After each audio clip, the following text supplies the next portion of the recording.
Hi everyone, I know you are watching this content to accompany your sleep. So before we start, I want to know where you are watching from and what time you are watching. Also, don't forget to like, comment, and subscribe. Let's jump straight into the story. Story 1. In April 2000, the small town of Richmond, located in the heart of Virginia, was shaken by a brutal and highly publicized murder that would captivate the nation. The victim, Charlie Reynolds, was a 35-year-old respected businessman and well-known philanthropist in the community. A father of 2 young children, Charlie had always been viewed as an upstanding individual with a promising future ahead of him. His untimely death, however, was not a random act of violence.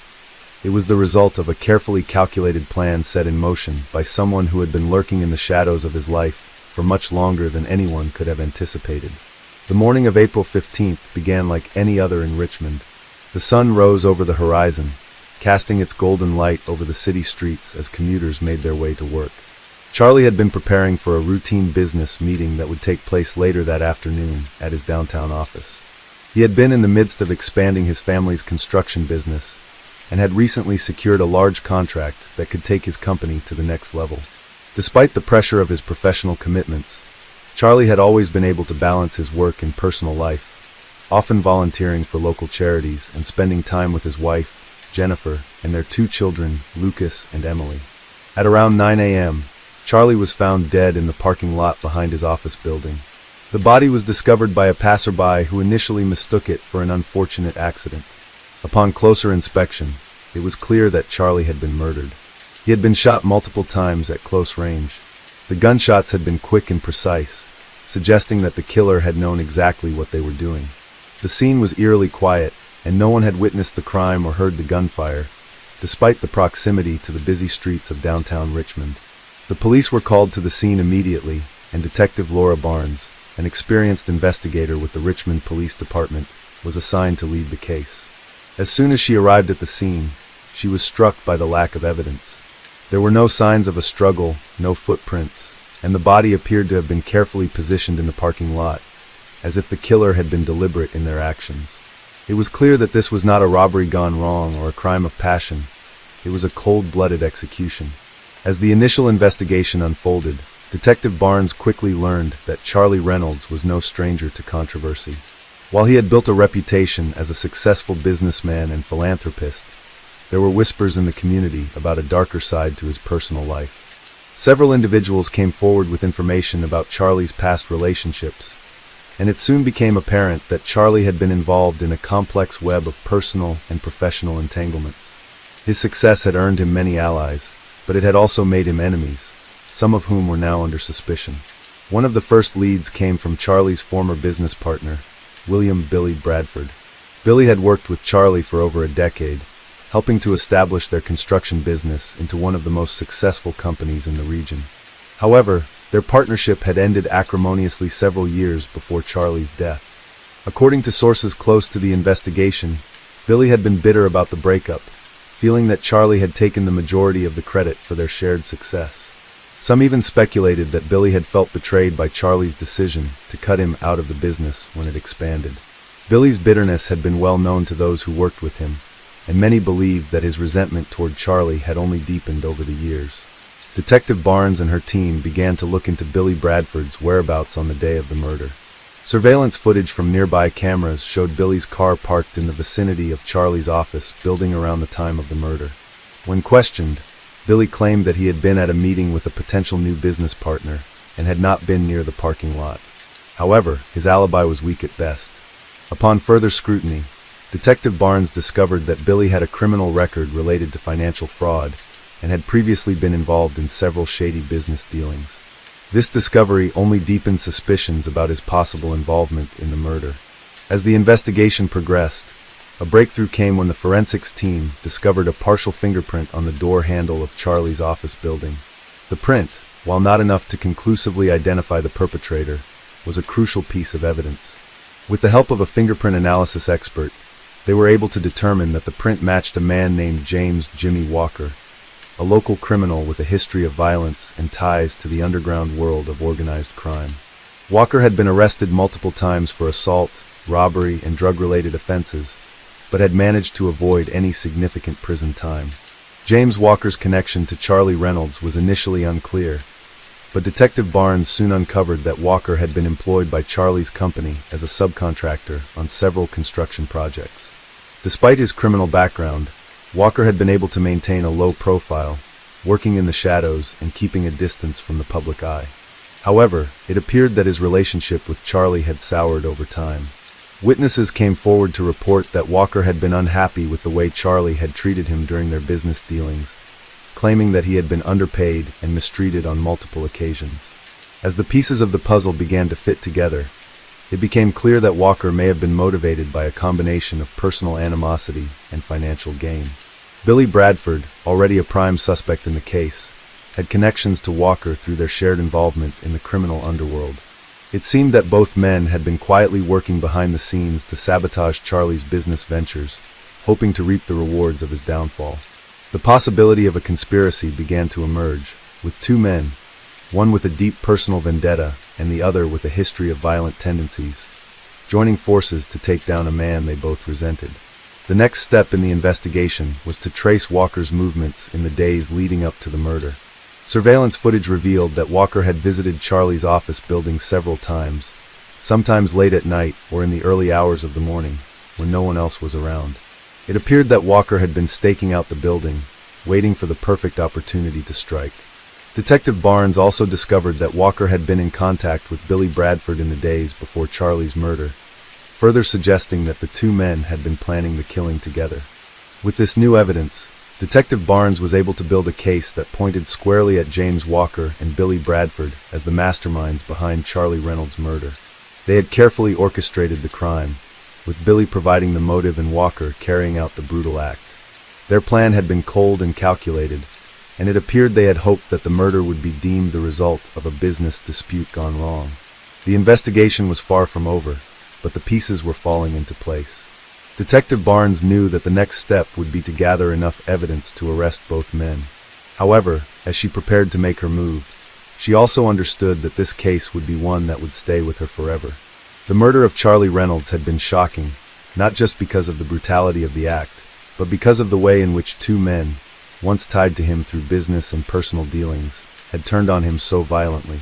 The next chapter of the investigation would involve piecing together the full extent of the conspiracy.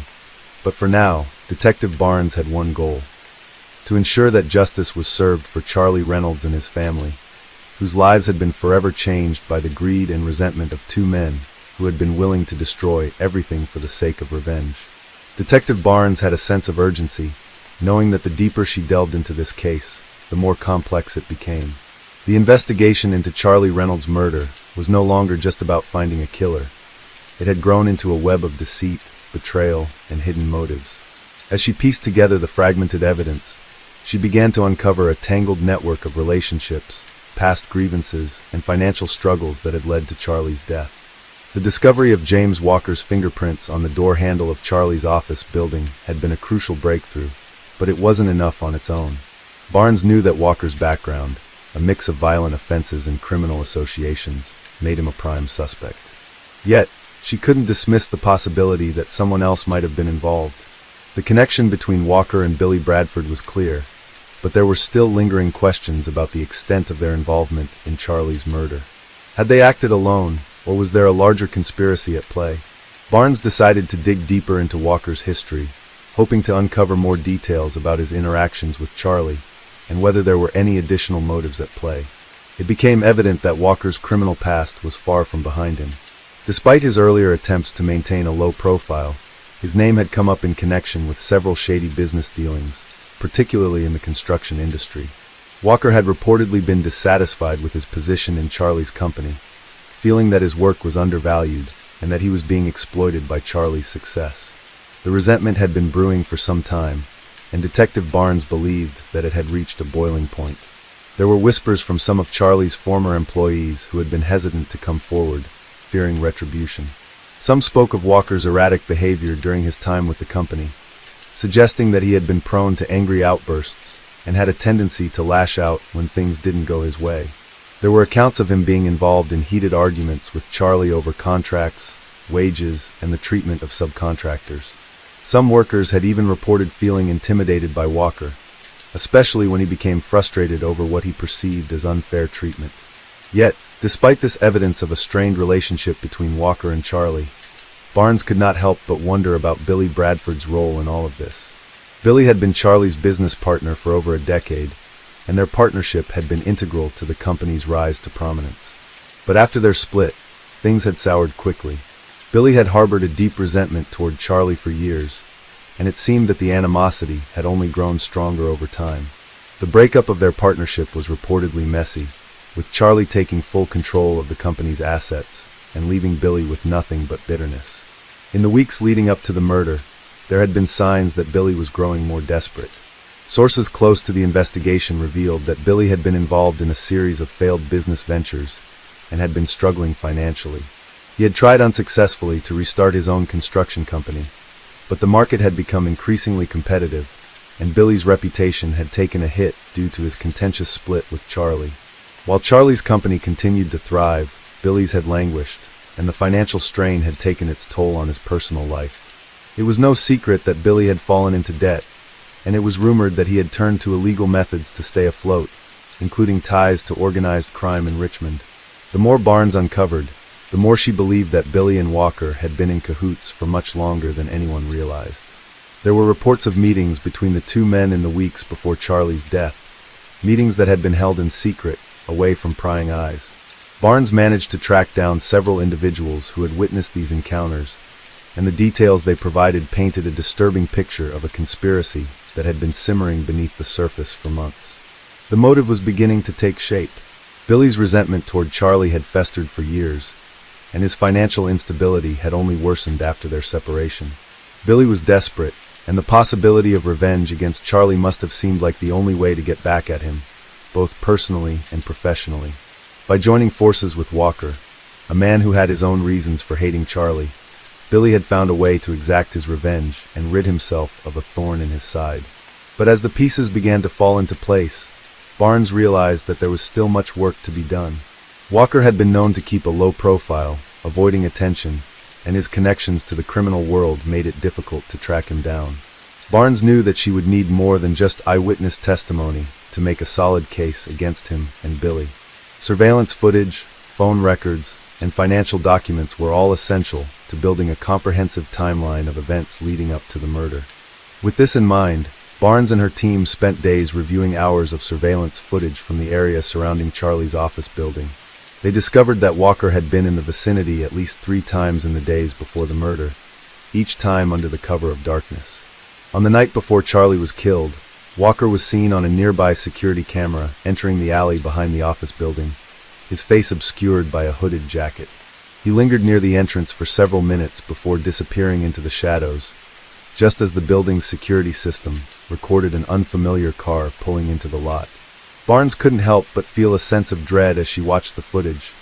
Everything was falling into place, and she was certain that they were closing in on the truth. Additionally, phone records obtained from both Billy and Walker revealed a series of calls and text messages exchanged between the two men in the hours leading up to the murder. These communications, though seemingly innocent at first glance, revealed a more sinister undertone. They discussed their plans in coded language, using phrases that suggested they were orchestrating the murder. It became clear that Billy and Walker had meticulously planned every detail, from the timing of the killing to the method by which they would execute it. Detective Barnes knew that she was now on the verge of making an arrest, but she also understood that she had to be cautious. If she moved too quickly, she risked alerting Billy and Walker, giving them the chance to flee or destroy evidence. She worked tirelessly, consulting with forensic experts, gathering witness testimony, and compiling all the evidence necessary to build a watertight case. As the investigation reached its critical point, Barnes found herself reflecting on the nature of the crime. Charlie Reynolds had been a man who had built a life of success and respect. He had a loving family, a thriving business, and a reputation as a generous philanthropist. Yet, all of that had been shattered in an instant by 2 men who had been consumed by jealousy, greed, and revenge. For Barnes, the case was a harsh reminder of how the pursuit of power and the scars of betrayal could drive even the most seemingly ordinary people to commit horrific acts. It was a sobering realization, one that reinforced her resolve to see justice done for Charlie, his family, and the community that had been forever impacted by the events of that fateful day. Detective Barnes was fully immersed in the case now, the pieces falling into place as she followed every lead with precision. Every new piece of information revealed another layer to the dark and twisted story of Charlie Reynolds' murder. Her investigative instincts had taken her through countless hours of digging into both Billy Bradford and James Walker's pasts. They were not just suspects. They were men who had spent years cultivating resentment, anger, and financial desperation that would eventually lead to the tragic end of an innocent man's life. As Barnes continued to analyze the evidence, she grew increasingly convinced that the crime was not simply a case of one individual snapping. The calculated nature of Charlie's murder, the careful planning involved, and the apparent attempt to cover their tracks suggested a level of premeditation that went beyond what she had initially anticipated. Both Billy and Walker had had ample time to act, but they had chosen the day of Charlie's scheduled business meeting, a time when the offices were quiet and the area around Charlie's workplace would be less crowded. The murder was meant to be swift, without witnesses, and it seemed that the plan was executed with a chilling level of precision. Barnes had now identified a critical factor: Billy Bradford's need for money. It was clear that he had turned to increasingly desperate measures to get back on top. The construction industry had been kind to him once, but after his fallout with Charlie, he had seen nothing but failure. He had invested money into risky ventures, hoping to make a profit, but his plans had backfired. The financial strain had pushed him further into debt. One person who had been willing to talk on the record, a former associate of Billy's from the construction world, revealed that Billy had been on the edge for months, speaking to anyone who would listen about taking revenge on Charlie for what he had done to him. It was this bitterness that had fueled the murder, but Barnes knew it wasn't the full story. James Walker, too, had a deep resentment that had been building for years. He had worked for Charlie's company as a subcontractor, his position as a construction laborer putting him in close contact with Charlie, but never quite on the same level. Walker had always felt like he was on the periphery, looking in at Charlie's success and his ability to command respect in the industry. According to multiple sources, Walker had been vocal about his feelings of being underappreciated and treated unfairly, both by Charlie and by others in the company. It was this simmering frustration that had given way to violence. But Barnes had more to uncover. There was a strange feeling that something bigger was at play, as if the murder wasn't merely the result of personal vendettas and broken friendships. The timing of the killing, the day of Charlie's important business meeting, suggested that there had been a deeper understanding between Billy and Walker, and that they had both been aware of just how critical this particular moment in Charlie's life was. In addition, Barnes started to suspect that someone had been assisting them from the shadows. It was almost as though there had been an orchestrated effort behind the scenes, not just from two disgruntled men, but possibly from others in their circle. Could it be that someone had been financing or enabling them? Someone who stood to gain something from Charlie's downfall? The breakthrough came when Barnes focused on the financial records. The more she analyzed Billy and Walker's past transactions, the clearer it became that there had been money moving between their accounts in the months leading up to the murder. Billy had transferred a significant sum to Walker, an amount that seemed unusual given their strained relationship. The transfer was not noted as a loan or repayment for services rendered. It was simply listed as payment for services. There was a vague description attached, but it was too vague for Barnes to ignore. It was clear that this was no ordinary business transaction. Barnes knew that she had to dig into the origins of this payment. She worked with forensic accountants and soon discovered that this particular transaction had been the result of a private loan from a third party. The lender was anonymous, but the amount transferred was substantial, far more than Billy had the means to repay at that time. This discovery shifted the investigation in an entirely new direction. It was possible that there was a financial backer involved, someone who had been pulling strings from the shadows to ensure that Charlie Reynolds' empire would collapse. As the investigation continued, Barnes and her team worked tirelessly to trace the origins of this loan. They quickly narrowed it down to a small group of wealthy investors in the area who had been involved in the construction business, but had been frustrated with Charlie's monopolistic hold on the industry. These individuals were known for their ruthless tactics, and it seemed increasingly likely that they had been using Billy and Walker as pawns in a larger scheme to eliminate Charlie, thus opening up opportunities for themselves. The deeper Barnes dug, the more she realized how deeply Charlie Reynolds' success had unsettled people in the industry. He had made a name for himself through hard work and fair deals, but his growing influence had threatened the status quo. As his business expanded, he had inadvertently made enemies in the world of construction and finance. Some of these people had begun to view Charlie as a threat to their own livelihoods, believing that if Charlie continued to rise, they would be left behind. It was these individuals who had quietly supported Billy and Walker, giving them the financial resources they needed to carry out the murder. Despite this revelation, the investigation was still not complete. Barnes knew that even with this new information, she still needed concrete evidence to prove the conspiracy. She had the financial transactions, the testimony from various associates, and even the corroborating witness reports, but there was still the question of how to connect all of these pieces into a single, irrefutable narrative. As she moved forward, she decided to focus on one key aspect: the timeline. On the night before Charlie's murder, Barnes took a close look at the security footage again, this time examining every moment with a fine-tooth comb. She noted that Walker had been parked outside the office building at precisely the time Charlie had been leaving a dinner meeting with potential investors. This would have given Walker an opportunity to track Charlie's movements without arousing suspicion. The footage also showed Billy's car in the vicinity, a few blocks away from the office, at around the same time. This was not just coincidence. This was evidence that Billy and Walker had been shadowing Charlie, waiting for the perfect moment to strike. By piecing together phone records, surveillance footage, and witness statements, Barnes was able to reconstruct the final moments of Charlie's life. It was clear now that Billy and Walker had been working in tandem, each playing a critical role in the murder. Billy had been the mastermind, while Walker had executed the crime with precision. But there was more to uncover about the network of financial backers, and it would take time to bring them all to justice. As Barnes prepared for the arrests, she couldn't shake the feeling that the murder of Charlie Reynolds had been the result of a convergence of greed, resentment, and fear. It was a stark reminder of how the desire for power could push people to the brink, turning former allies into enemies. But it was also a story about the lengths to which people would go to protect their interests, even if it meant destroying the life of an innocent man.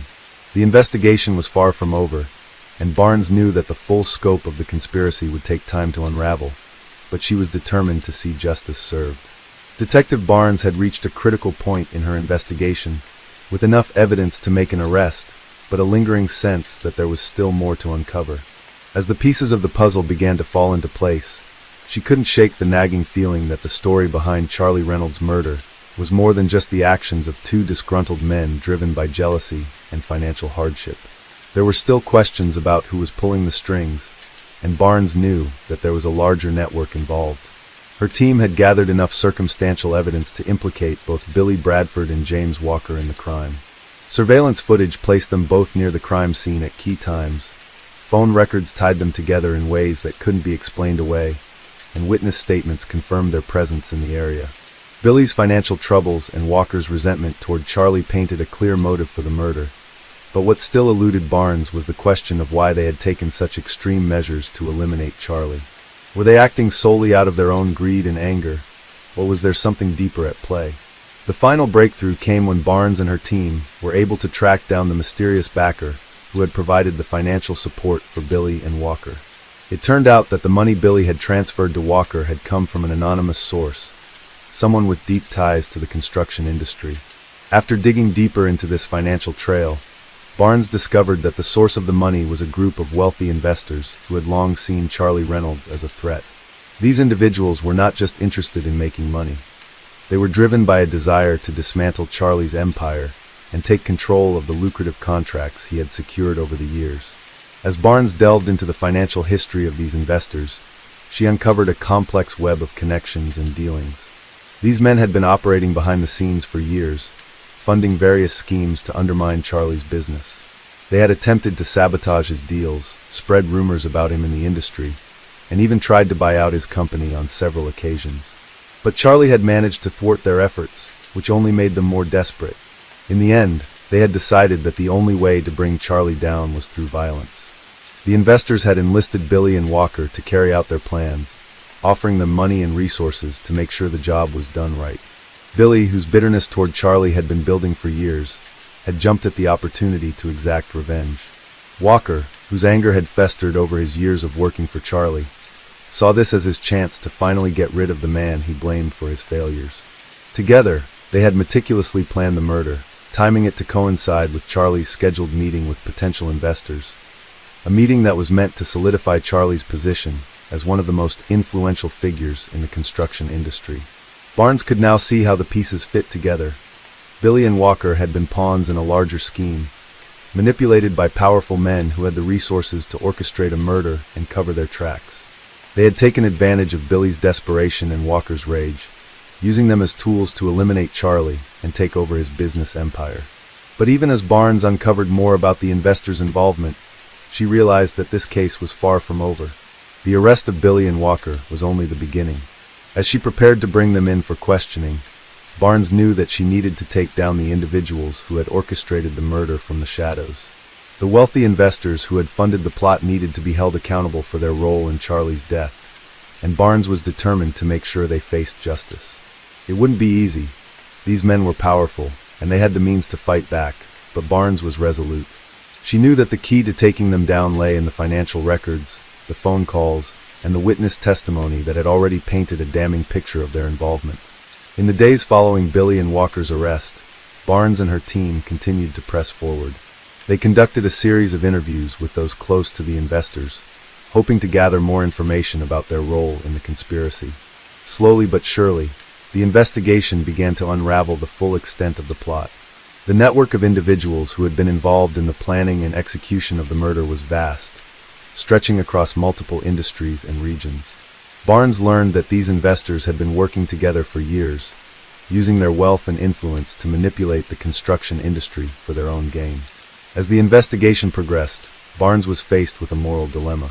She had seen firsthand how greed and ambition could drive people to commit unspeakable acts, and she was determined to ensure that those responsible for Charlie's murder would not escape justice. But as she uncovered more about the investors' reach and their connections to other powerful figures, she began to understand the full scope of the corruption that had allowed this crime to take place. The web of deceit and manipulation ran deep, and Barnes knew that bringing these individuals to justice would require more than just evidence. It would require courage and determination. In the end, the case of Charlie Reynolds' murder was not just about the loss of one life, but about the larger forces at play in an industry driven by greed, power, and betrayal. It was a story of how ambition could cloud judgment, how personal vendettas could be used to manipulate others, and how a network of wealthy individuals could use their influence to take down those they saw as obstacles to their success. But it was also a story of resilience, the resilience of those who refused to turn a blind eye to injustice, and the determination of those who fought to expose the truth. Barnes knew that the fight was far from over. The conspiracy behind Charlie's murder was vast, and there were still many people who had yet to be held accountable for their actions. But she also knew that, with each step she took, she was getting closer to uncovering the full truth. And in the end, that was all that mattered: justice for Charlie, justice for his family, and justice for the victims of those who thought they could hide behind their wealth and power. As Barnes stood in front of the courthouse, ready to present her findings, she felt a sense of resolve. She had seen the dark side of human nature, but she had also seen the strength of those who fought to make things right. Charlie Reynolds may have been gone, but his story would not be forgotten. It would serve as a reminder that even in a world where money and power often ruled, the truth had a way of coming to light. And as long as there were those willing to fight for it, justice would always find a way to prevail. Story 2. In April 2000, the city of Seattle was rocked by the brutal and senseless murder of 23-year-old university student Heather McDonald. Heather had been a promising young woman with a bright future ahead of her. She had recently graduated with honors from the University of Washington, where she majored in psychology and was preparing to begin a career in counseling. Heather's life was taken violently, leaving her family and friends in shock and disbelief. The case began when Heather's body was discovered late one evening by a passerby along a quiet stretch of the Burke-Gilman Trail, an area frequented by joggers and cyclists. The discovery was gruesome. Her body had been left in a wooded area just off the path, hidden by overgrown brush and debris. Heather had been strangled, and her belongings were scattered around her, suggesting a violent struggle had occurred before her death. The scene was chilling, and the police quickly determined that this was not a case of a random accident or a simple robbery gone wrong. The brutal nature of the crime indicated something far more sinister. Detective Karen Montgomery, a seasoned investigator with the Seattle Police Department, was assigned to the case. She had seen her fair share of murders, but there was something particularly unsettling about Heather's death. The victim's life had seemed so full of promise, and now she was gone. The first step was to gather information about Heather's life, who she had been, who her friends were, and what circumstances could have led to her untimely death. Montgomery began by interviewing Heather's roommates. They described her as a kind and generous person, someone who was deeply committed to her studies and to helping others.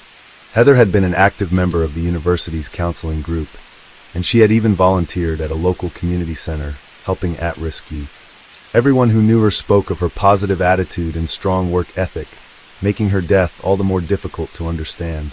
There were no indications that Heather had any enemies, and no one seemed to have any clue why anyone would want to harm her. The investigation soon turned to Heather's relationships, both personal and professional. Montgomery learned that Heather had recently broken off a brief but intense relationship with a man named Paul Jackson. Paul was a fellow student at the university, and though the relationship had only lasted a few months, it had been turbulent. Several of Heather's friends described Paul as possessive and controlling, but Heather had never mentioned any serious problems during their time together. Still, Montgomery couldn't ignore the possibility that Paul's feelings for Heather had turned darker after the breakup. The first major lead in the case came when Montgomery and her team discovered that Paul Jackson had been in the area near the Burt Gilman Trail on the night of Heather's murder. Paul's alibi was shaky, and he had a history of minor criminal activity, including a few arrests related to alcohol and disorderly conduct.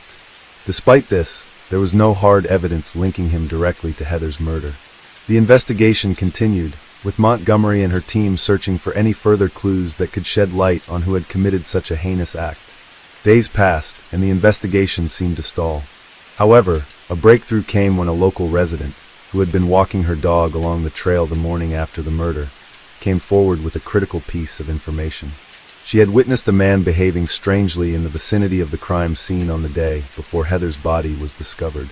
The witness described the man as tall, wearing a dark jacket and a baseball cap, and acting nervously as he walked in and out of the trees along the trail.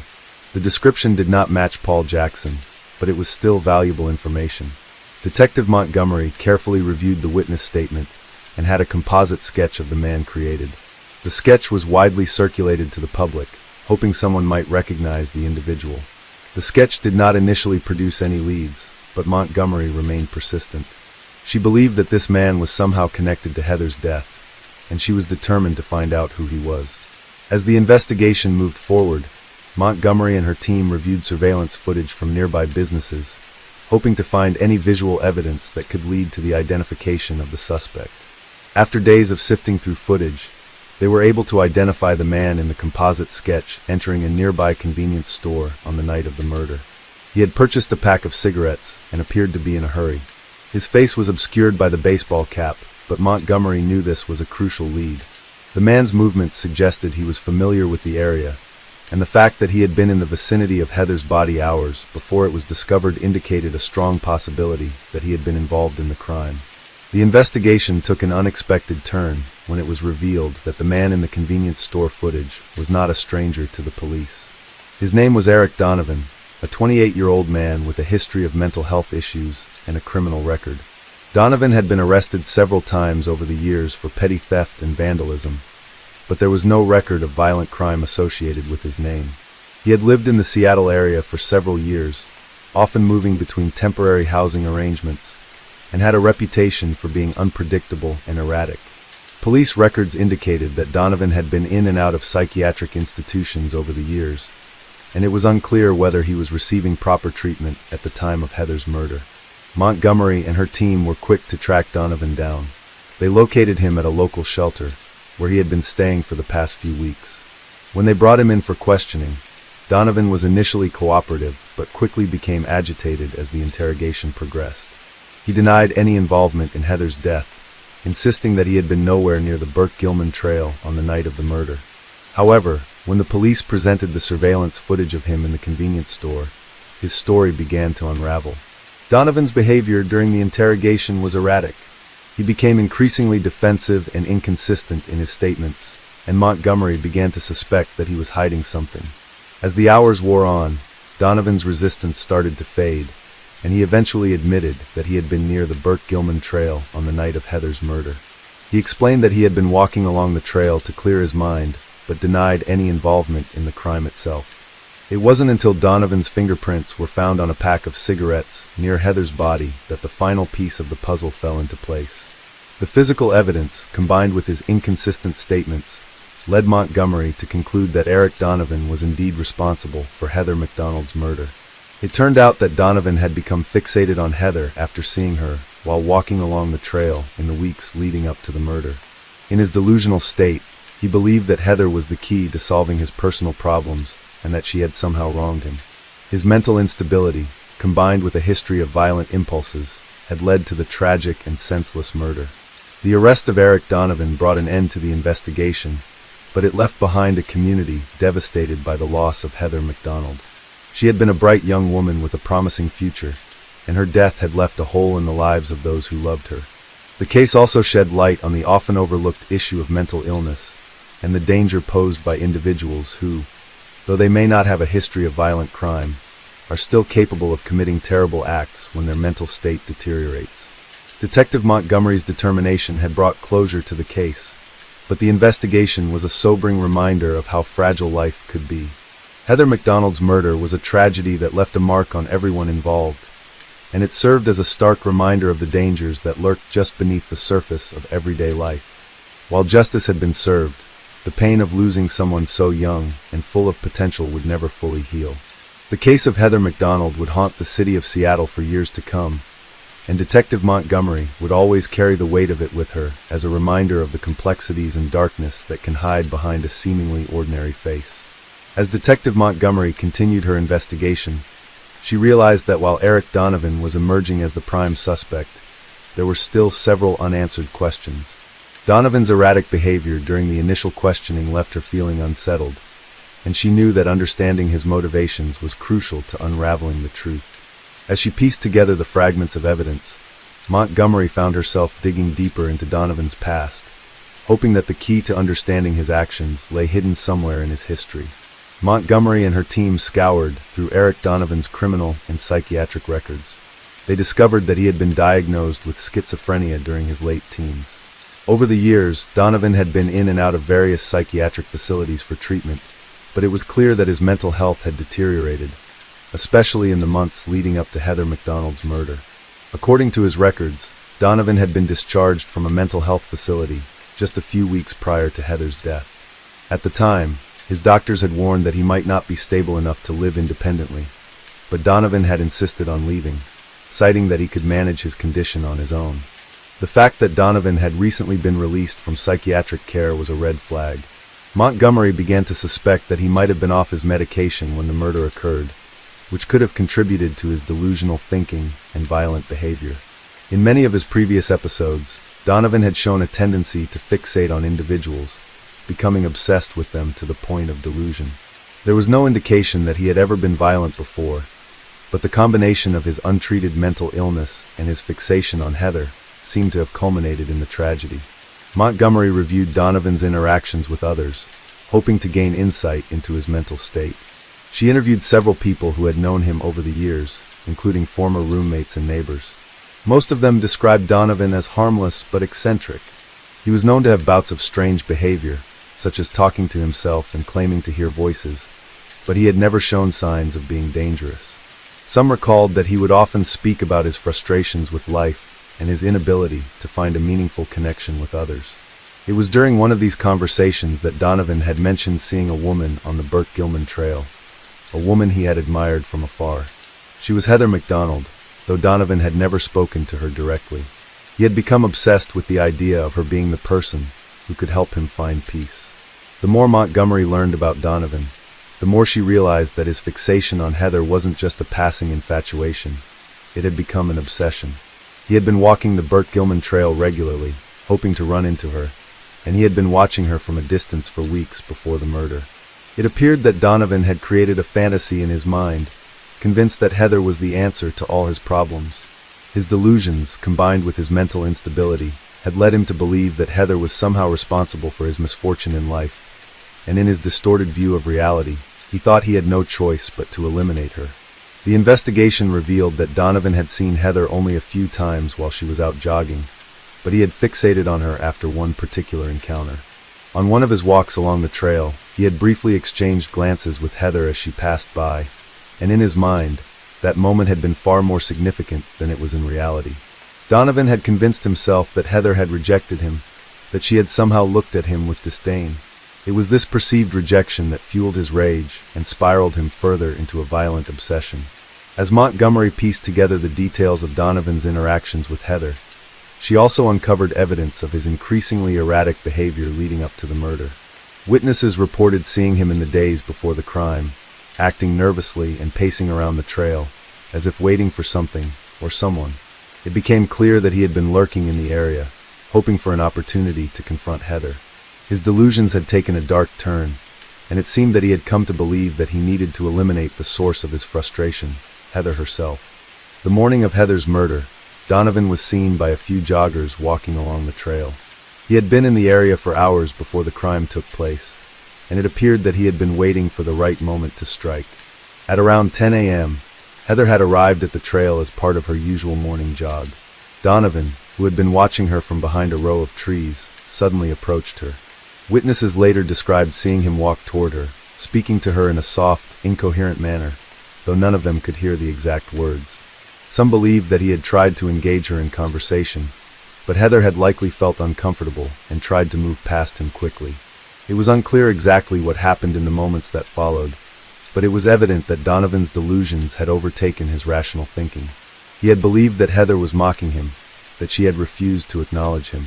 In his distorted mind, her indifference had been an insult too great to bear. He quickly became violent, forcing Heather into the nearby woods, where he strangled her with his bare hands, silencing her as she fought for her life. After the murder, Donovan had wandered around the trail in a daze.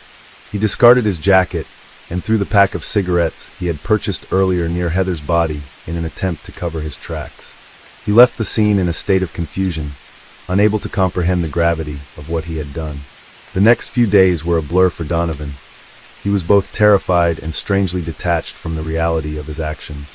He wandered the streets, staying in homeless shelters, trying to avoid drawing attention to himself. But the police were already piecing together the evidence, and it wasn't long before Donovan became the primary suspect.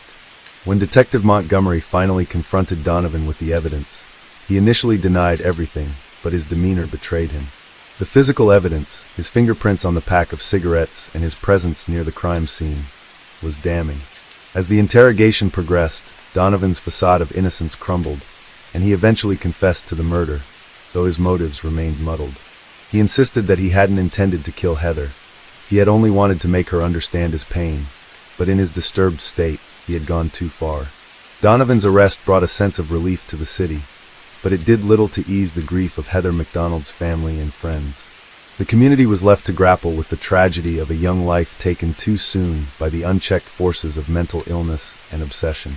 The investigation had uncovered a harrowing truth, that sometimes the most dangerous individuals were not those with a history of violent crime, but those whose minds were fragile, broken by the weight of their own delusions.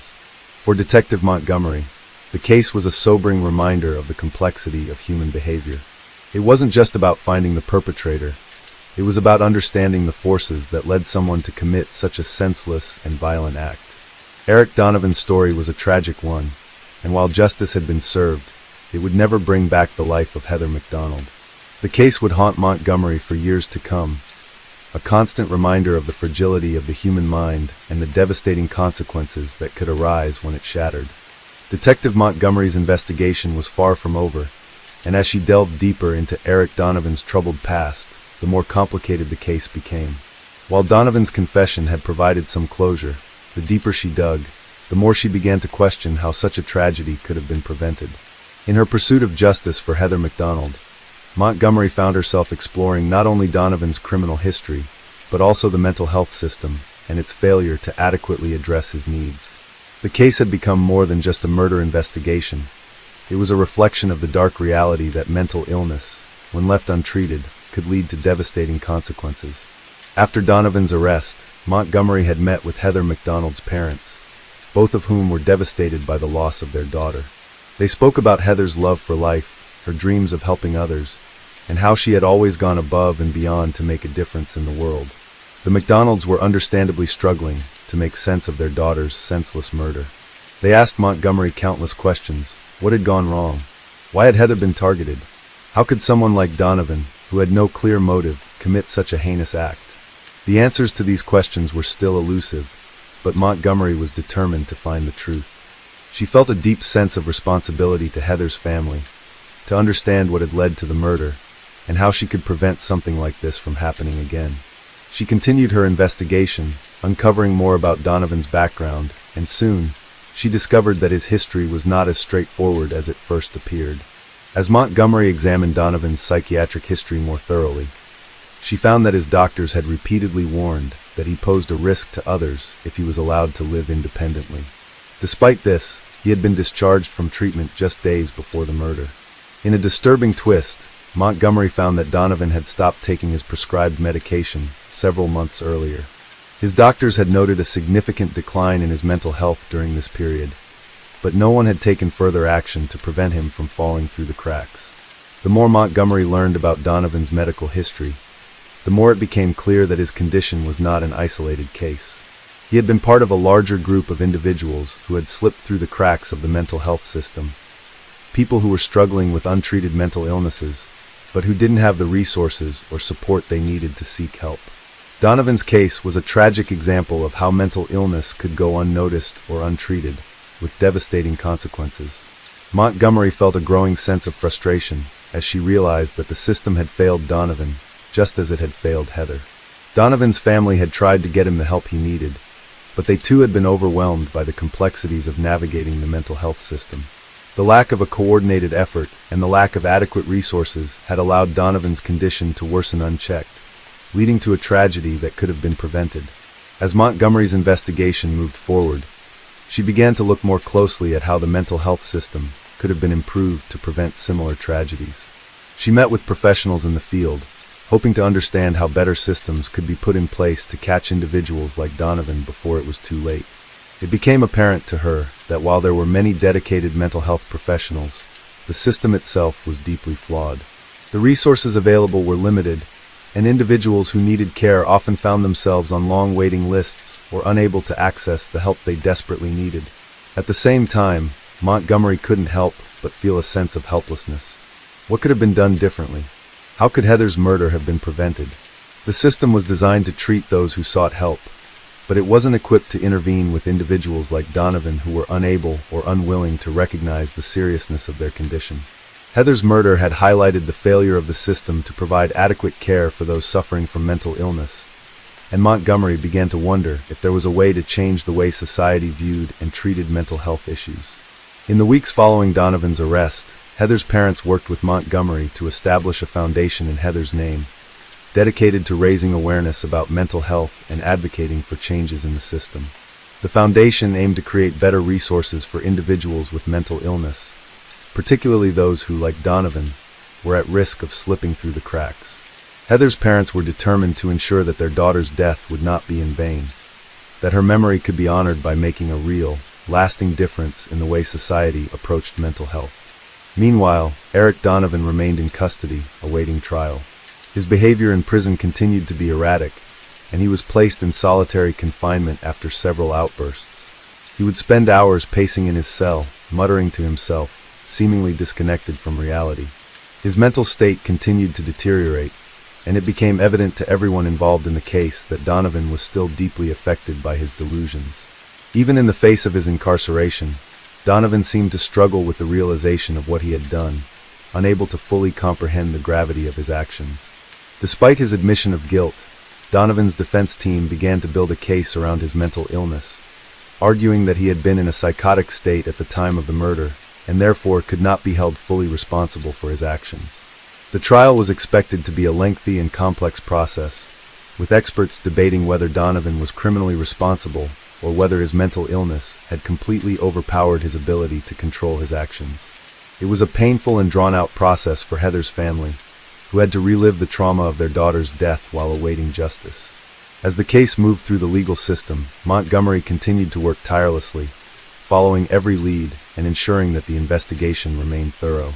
She met with Heather's parents regularly, keeping them updated on any developments in the case, and offering support during the difficult months that followed. They were deeply grateful for Montgomery's dedication, and they knew that she was doing everything in her power to bring their daughter's killer to justice. Meanwhile, the city of Seattle was left to grapple with the tragedy that had unfolded in their midst. The murder of Heather McDonald had sent shockwaves through the community, and many people began to question the safety of their own neighborhoods. The Burke-Gilman Trail, once a peaceful place for jogging and cycling, became a symbol of the unpredictable and sometimes violent nature of life. People wondered if they could ever feel safe again in the places they had once considered serene. Despite the lingering sense of unease, the case of Heather McDonald's murder ultimately sparked important conversations about mental health, the failures of the healthcare system, and the need for better resources and support for those struggling with mental illness. It was clear that the tragedy could have been prevented, if only Donovan had received the proper care, if only the system had recognized the warning signs. Heather's murder was not just an isolated act of violence. It was a symptom of a deeper, more systemic issue. Through all the pain, grief, and confusion, Montgomery remained determined to ensure that Heather's death would lead to meaningful change. As the trial approached, she knew that the journey was far from over. But she also knew that by raising awareness about the failures of the mental health system, they could prevent future tragedies from occurring. Heather's life, while tragically cut short, had not been in vain. Her story, and the story of her killer, Eric Donovan, had become a catalyst for change. And for Montgomery, that was the only way she could reconcile the senseless loss and bring some measure of peace to Heather's family and the community. As the months dragged on, the trial of Eric Donovan continued to dominate the headlines, and the public's focus remained fixed on the complex intersection of mental illness, criminal responsibility, and the failure of the healthcare system. Heather McDonald's death, though painful, had given rise to a growing dialogue about how society treats individuals suffering from severe mental health conditions and the widespread lack of adequate support for those at risk of falling through the cracks. In the midst of the ongoing legal battle, Detective Montgomery found herself reflecting more deeply on the case, its broader implications, and what it had taught her about the world she worked in. Montgomery spent many nights reviewing the case files and the evidence she had gathered. Despite the confession, she felt a profound sense of dissatisfaction. There was no real closure, no way to bring Heather back, and even the conviction of Donovan, though a step toward justice, could not undo the irreversible damage that had been done. In her mind, she began to focus less on Donovan and more on the system itself. How many other people like him were out there, untreated and alone, and how many more tragedies could be avoided with a more compassionate, well-funded approach to mental health care. She thought back to the interviews she had conducted with Heather's parents, whose pain seemed as fresh as the day they had learned of their daughter's death. They had become advocates for mental health reform, working with Montgomery to create a memorial fund in Heather's name. The Heather McDonald Foundation was established with the aim of raising awareness about the need for better mental health care, more resources for those in need, and greater understanding within society about the challenges faced by individuals suffering from conditions like schizophrenia. It was a small victory for Heather's family in the wake of their immense loss, but Montgomery knew it was just the beginning. The trial continued to wind through the courts, with a defense team that was relentless in arguing that Donovan's actions had been the result of his untreated mental illness. The defense presented expert witnesses who testified that Donovan had been in a psychotic state when he murdered Heather, making it impossible for him to fully comprehend the consequences of his actions. Montgomery watched as the legal proceedings unfolded with growing unease, as the courtroom became a battleground over mental health diagnosis and the intricacies of determining criminal responsibility. Meanwhile, Donovan's mental state continued to deteriorate in custody. The prison reports were disturbing. He had begun to show signs of paranoia, claiming that he was being watched by invisible forces. He would speak to himself in an incoherent manner, muttering about his distorted perceptions of reality. Montgomery knew that Donovan's condition was severe, but what disturbed her the most was that his symptoms were a direct result of a broken system. Donovan had once been given a chance at recovery, but that chance had slipped away when the system failed him. The more she learned about Donovan's history, the clearer it became that his spiral into violence could have been averted if he had received the care he needed earlier. The trial eventually reached its conclusion, with Eric Donovan being convicted of second-degree murder due to the substantial evidence of his mental illness at the time of the crime. The judge acknowledged Donovan's mental state, but in the end, The sentence was one of both imprisonment and psychiatric care. It was a bittersweet resolution for Heather's parents, who had hoped for something more definitive, but understood that Donovan would never be free from the grip of his mental illness. He would spend the rest of his life in a psychiatric institution, a place where he could receive the care he had so desperately needed all along. For Detective Montgomery, the case had left an indelible mark on her conscience. She continued to work tirelessly, but her approach to law enforcement had changed. No longer did she see her job as merely solving crimes. She now saw it as an opportunity to shed light on the deep systemic issues that affected so many lives. Montgomery became an advocate for mental health reform, speaking publicly about her experiences with the case and urging for better funding for mental health services, more community-based programs, and stricter oversight of the release of mentally unstable individuals. She knew that her work would not stop with the conviction of one man. It had to be part of a larger, sustained effort to make sure that tragedies like the one Heather had suffered would not be repeated.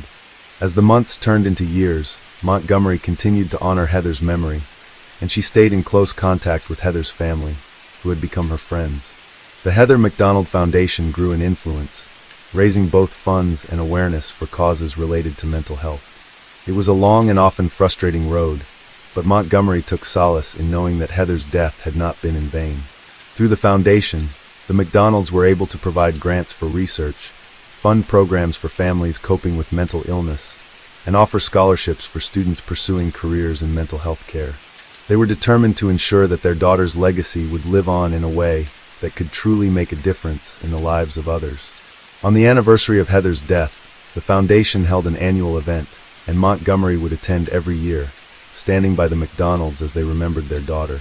It was at one of these events that Montgomery was approached by a young woman who had once been a client of one of the foundation's mental health programs.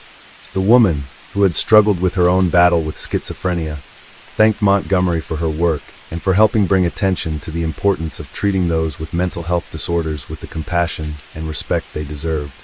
She spoke of how the foundation had given her hope and how she had been able to get the care she needed because of the efforts of Montgomery and the McDonalds.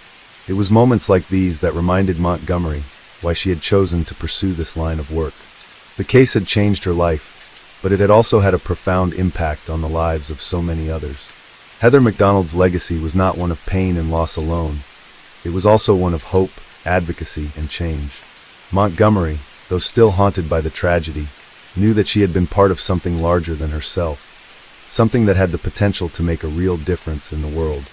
As the years passed, Donovan's name faded from the headlines, his life largely confined to the psychiatric facility where he would remain for the rest of his days. But for Montgomery, the case would never be forgotten. She carried the lessons of Heather McDonald's death with her, striving every day to make the world a better, safer place for those who needed help the most.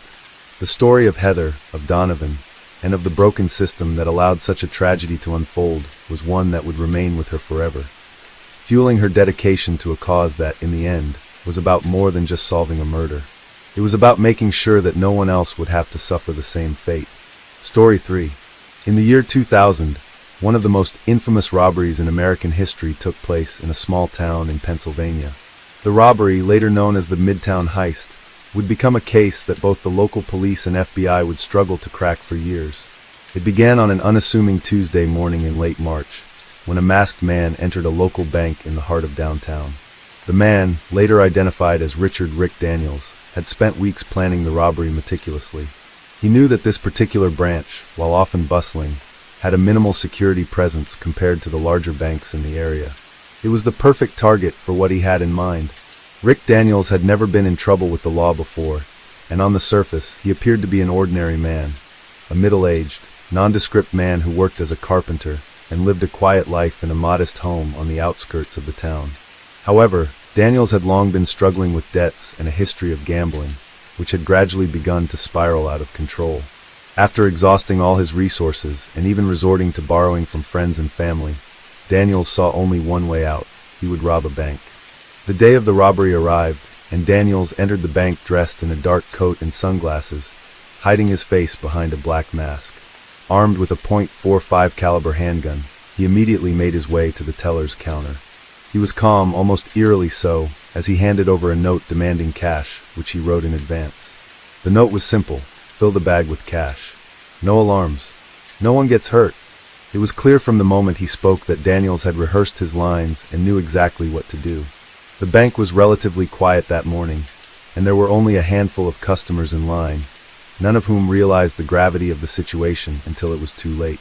Daniels' tone remained measured as he barked at the tellers to comply with his demands. The tellers, though terrified, followed his instructions without hesitation. They quickly gathered stacks of cash, placing the money in a duffel bag that Daniels had brought with him. It was over in a matter of minutes. As the tellers handed him the last of the money, Daniels grabbed the duffel bag and made his way toward the exit.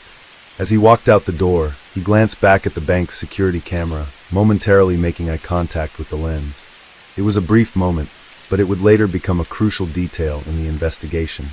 Once outside, Daniels hopped into a getaway vehicle, a blue Ford sedan, which was parked a short distance from the bank. The car had been rented under a fake name, and it was equipped with a hidden GPS tracker.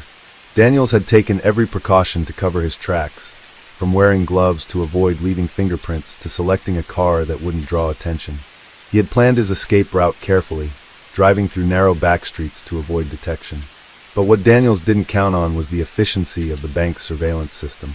The cameras had captured him clearly, and despite the mask, authorities would be able to get a good look at his build and posture.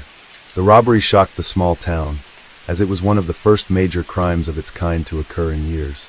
The local police were immediately called to the scene, and the FBI was soon brought in to assist with the investigation. The small-town police department, though experienced, didn't have the resources or expertise to handle such a high-profile case on their own, and they knew that this would be no ordinary robbery. Detective Emily Hayes, a seasoned investigator with the FBI, was assigned to the case. She quickly arrived at the bank, where she was briefed by local officers. Hayes was no stranger to robberies, but this one was unique. The robber had been methodical, leaving little in terms of evidence or clues. The bank's surveillance footage, while useful, didn't provide any clear identifiers. There was no indication that Daniels had been a repeat criminal, and there was no pattern to suggest he had committed similar crimes in the past. The robbery seemed like the work of a man who had no prior criminal history, someone who had planned carefully and executed the crime with cold precision. Hayes and her team immediately began reviewing the security footage in greater detail. The footage was grainy, but they were able to enhance some of the frames. They focused on the man's posture and movements as he entered and exited the bank. He was cautious, but not panicked, as though he had done this before. There was a brief moment when the camera caught him glancing at the lens, and although his face was obscured by the mask, Hayes couldn't shake the feeling that there was something familiar about his demeanor. She wasn't sure what it was, but it seemed like more than just a random robbery. The investigation led Hayes to focus on Daniel's personal life. She learned that he had lived a relatively quiet existence in the town, working as a carpenter and maintaining a low profile. There was little to suggest that he was involved in anything criminal, which made the robbery all the more puzzling. She began to uncover the financial troubles Daniels had been facing, including a mounting gambling debt that had been spiraling out of control for months. It became clear that Daniels had not planned this robbery on a whim. It was a desperate act, born out of sheer financial need. As Detective Hayes and her team dug deeper into Daniel's life, they discovered that he had been under increasing pressure, losing money on poker games and other bets. His gambling addiction had grown so severe that it had begun to impact his ability to provide for his family. Daniels had tried to hide his problems from his wife, but she eventually discovered the extent of his debts. When confronted, Daniels became defensive, and his wife threatened to leave him if he didn't seek help. It was around this time that Daniels hatched the plan for the robbery. He saw it as his only way out, a quick and easy solution to his financial troubles. Hayes couldn't help but feel a twinge of sympathy for Daniels as she learned about his struggles. While she couldn't excuse his actions, she understood the desperation that had driven him to commit the crime. In some ways, Daniel's story was a tragic reflection of the pressures and temptations that many people faced, particularly those struggling with addiction. But sympathy wouldn't solve the case. Hayes knew that finding Daniels and bringing him to justice was the only way to prevent him from committing another crime. The FBI's resources were now fully dedicated to locating him, and as the investigation progressed, they discovered more details about his escape route. The GPS tracker on the rented getaway car had been activated shortly after the robbery, and authorities were able to track its movements in real time. However, Daniels had anticipated this move, and by the time the FBI located the car, it had already been abandoned, with no sign of him in the area. With no clear leads and Daniels nowhere to be found, the investigation entered a new phase. Detective Hayes and her team shifted their focus to the larger network of people Daniels might have interacted with, his friends, his colleagues, and anyone who might have known about his financial problems. But each lead turned up empty, and the case seemed to stall. The robbery itself had been a success for Daniels, but the aftermath was quickly unraveling as the FBI closed in. As the days turned into weeks, it became clear that finding Rick Daniels would not be as easy as they had hoped. The investigation continued to evolve as the FBI expanded its efforts across the state, launching a full-scale manhunt for Rick Daniels. Detective Hayes and her team were now focused on piecing together every detail about his life, his habits, and his social connections. Despite the immediate success of the robbery, Daniels' lack of a criminal history and the almost perfect execution of the crime made him a particularly elusive suspect. For every lead they followed, the trail seemed to grow colder, and Hayes couldn't shake the sense that Daniels was always one step ahead.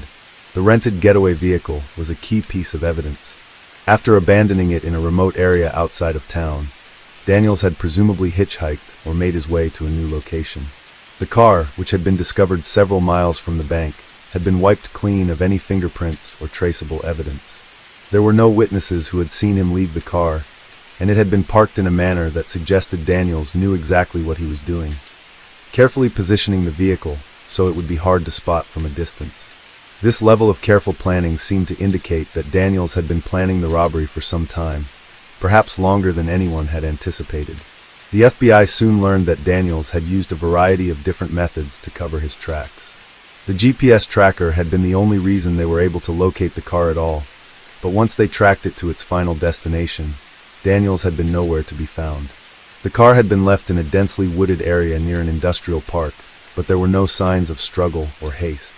He had simply disappeared. Detective Hayes reviewed every moment of the bank's surveillance footage again, this time with a heightened sense of urgency. She studied the way Daniels moved, his deliberate gait and confident stride as he walked to the teller's counter. She noticed how his hands never shook, how his movements were steady, despite the high-pressure situation. It was as though he had done this before, even though there was no evidence to suggest he had ever been involved in any previous criminal activity. This nagging feeling of familiarity, of something hidden just out of reach, kept haunting Hayes. She made a mental note to look more closely into Daniels' background, particularly his past employment. While Daniels was a carpenter by trade, Hayes wondered if he had been involved in any other illicit activities. The more she dug into his work history, the more she began to uncover small inconsistencies in the details Daniels had provided. He had, it seemed, taken odd jobs for various people in different towns in the months leading up to the robbery, and some of the work had been paid in cash. While this was not inherently suspicious, the sheer volume of cash transactions made Hayes wonder if Daniels had been involved in something else, perhaps a network of people who had helped him plan the robbery. As the weeks passed, the case began to stretch out with few developments. Hayes and her team were growing increasingly frustrated. The lack of substantial evidence combined with Daniels' clever evasion tactics made it feel as though they were chasing a ghost. Yet they refused to give up. They expanded their search to nearby cities and towns, running the plates of any vehicles that seemed suspicious, and talking to people who might have encountered Daniels in the days following the robbery. However, every lead turned into a dead end. At the same time, Daniels had been struggling to maintain his sense of control over his life. Having successfully executed the robbery, he now faced the overwhelming reality of what he had done. He had enough money to pay off his gambling debts and take care of his immediate needs, but he knew that running would only prolong the inevitable. The weight of his actions began to press heavily on him, and he struggled with the guilt of abandoning his family and the fear that eventually someone would come for him. Daniels had no intention of returning to his family, not after everything he had done. But the pressure of living a life in hiding was starting to get to him. The guilt gnawed at him, and he found himself moving from place to place, never staying in one spot for too long. He lived off the money from the robbery, but it was running out faster than he anticipated. Daniels knew he couldn't stay anonymous forever, and the paranoia he once avoided was starting to set in. Every shadow seemed like a potential threat, and every car that passed by seemed to carry law enforcement closing in on him. By late April, Detective Hayes had decided to take a more aggressive approach. While the search for Daniels in Pennsylvania had yielded no solid leads, they received word of a possible sighting in Ohio, a state not far from Pennsylvania. The tip came from a gas station attendant who recognized Daniels from the bank's surveillance footage. The attendant had seen a man matching Daniels' description, filling up a car late at night. It was a fleeting moment, but Hayes immediately dispatched a team to Ohio to follow up on the lead. Hayes and her team arrived in Ohio, where they began speaking with local law enforcement, who had been briefed on the case. The search was extensive, covering various motels, truck stops, and gas stations in the area. Despite this, they still had no direct confirmation that Daniels was in Ohio, but they worked tirelessly, scanning through every piece of information they could find. The breakthrough came when they reviewed a series of nearby surveillance cameras. A man matching Daniels' description was seen entering a small diner late at night, just a few miles from where the gas station attendant had seen him. The camera footage was grainy, but the figure's posture and gait were unmistakable. This new lead sparked a renewed sense of hope in the investigation. Hayes immediately directed her team to that diner, where they began questioning the staff. The staff had not remembered Daniels specifically, but several recalled seeing a man who appeared nervous and out of place. One of the employees reported that the man had paid for his meal with cash, making no effort to hide his transactions. The fact that Daniels had chosen a place so close to where he had been spotted earlier seemed to suggest that he was growing more careless with time.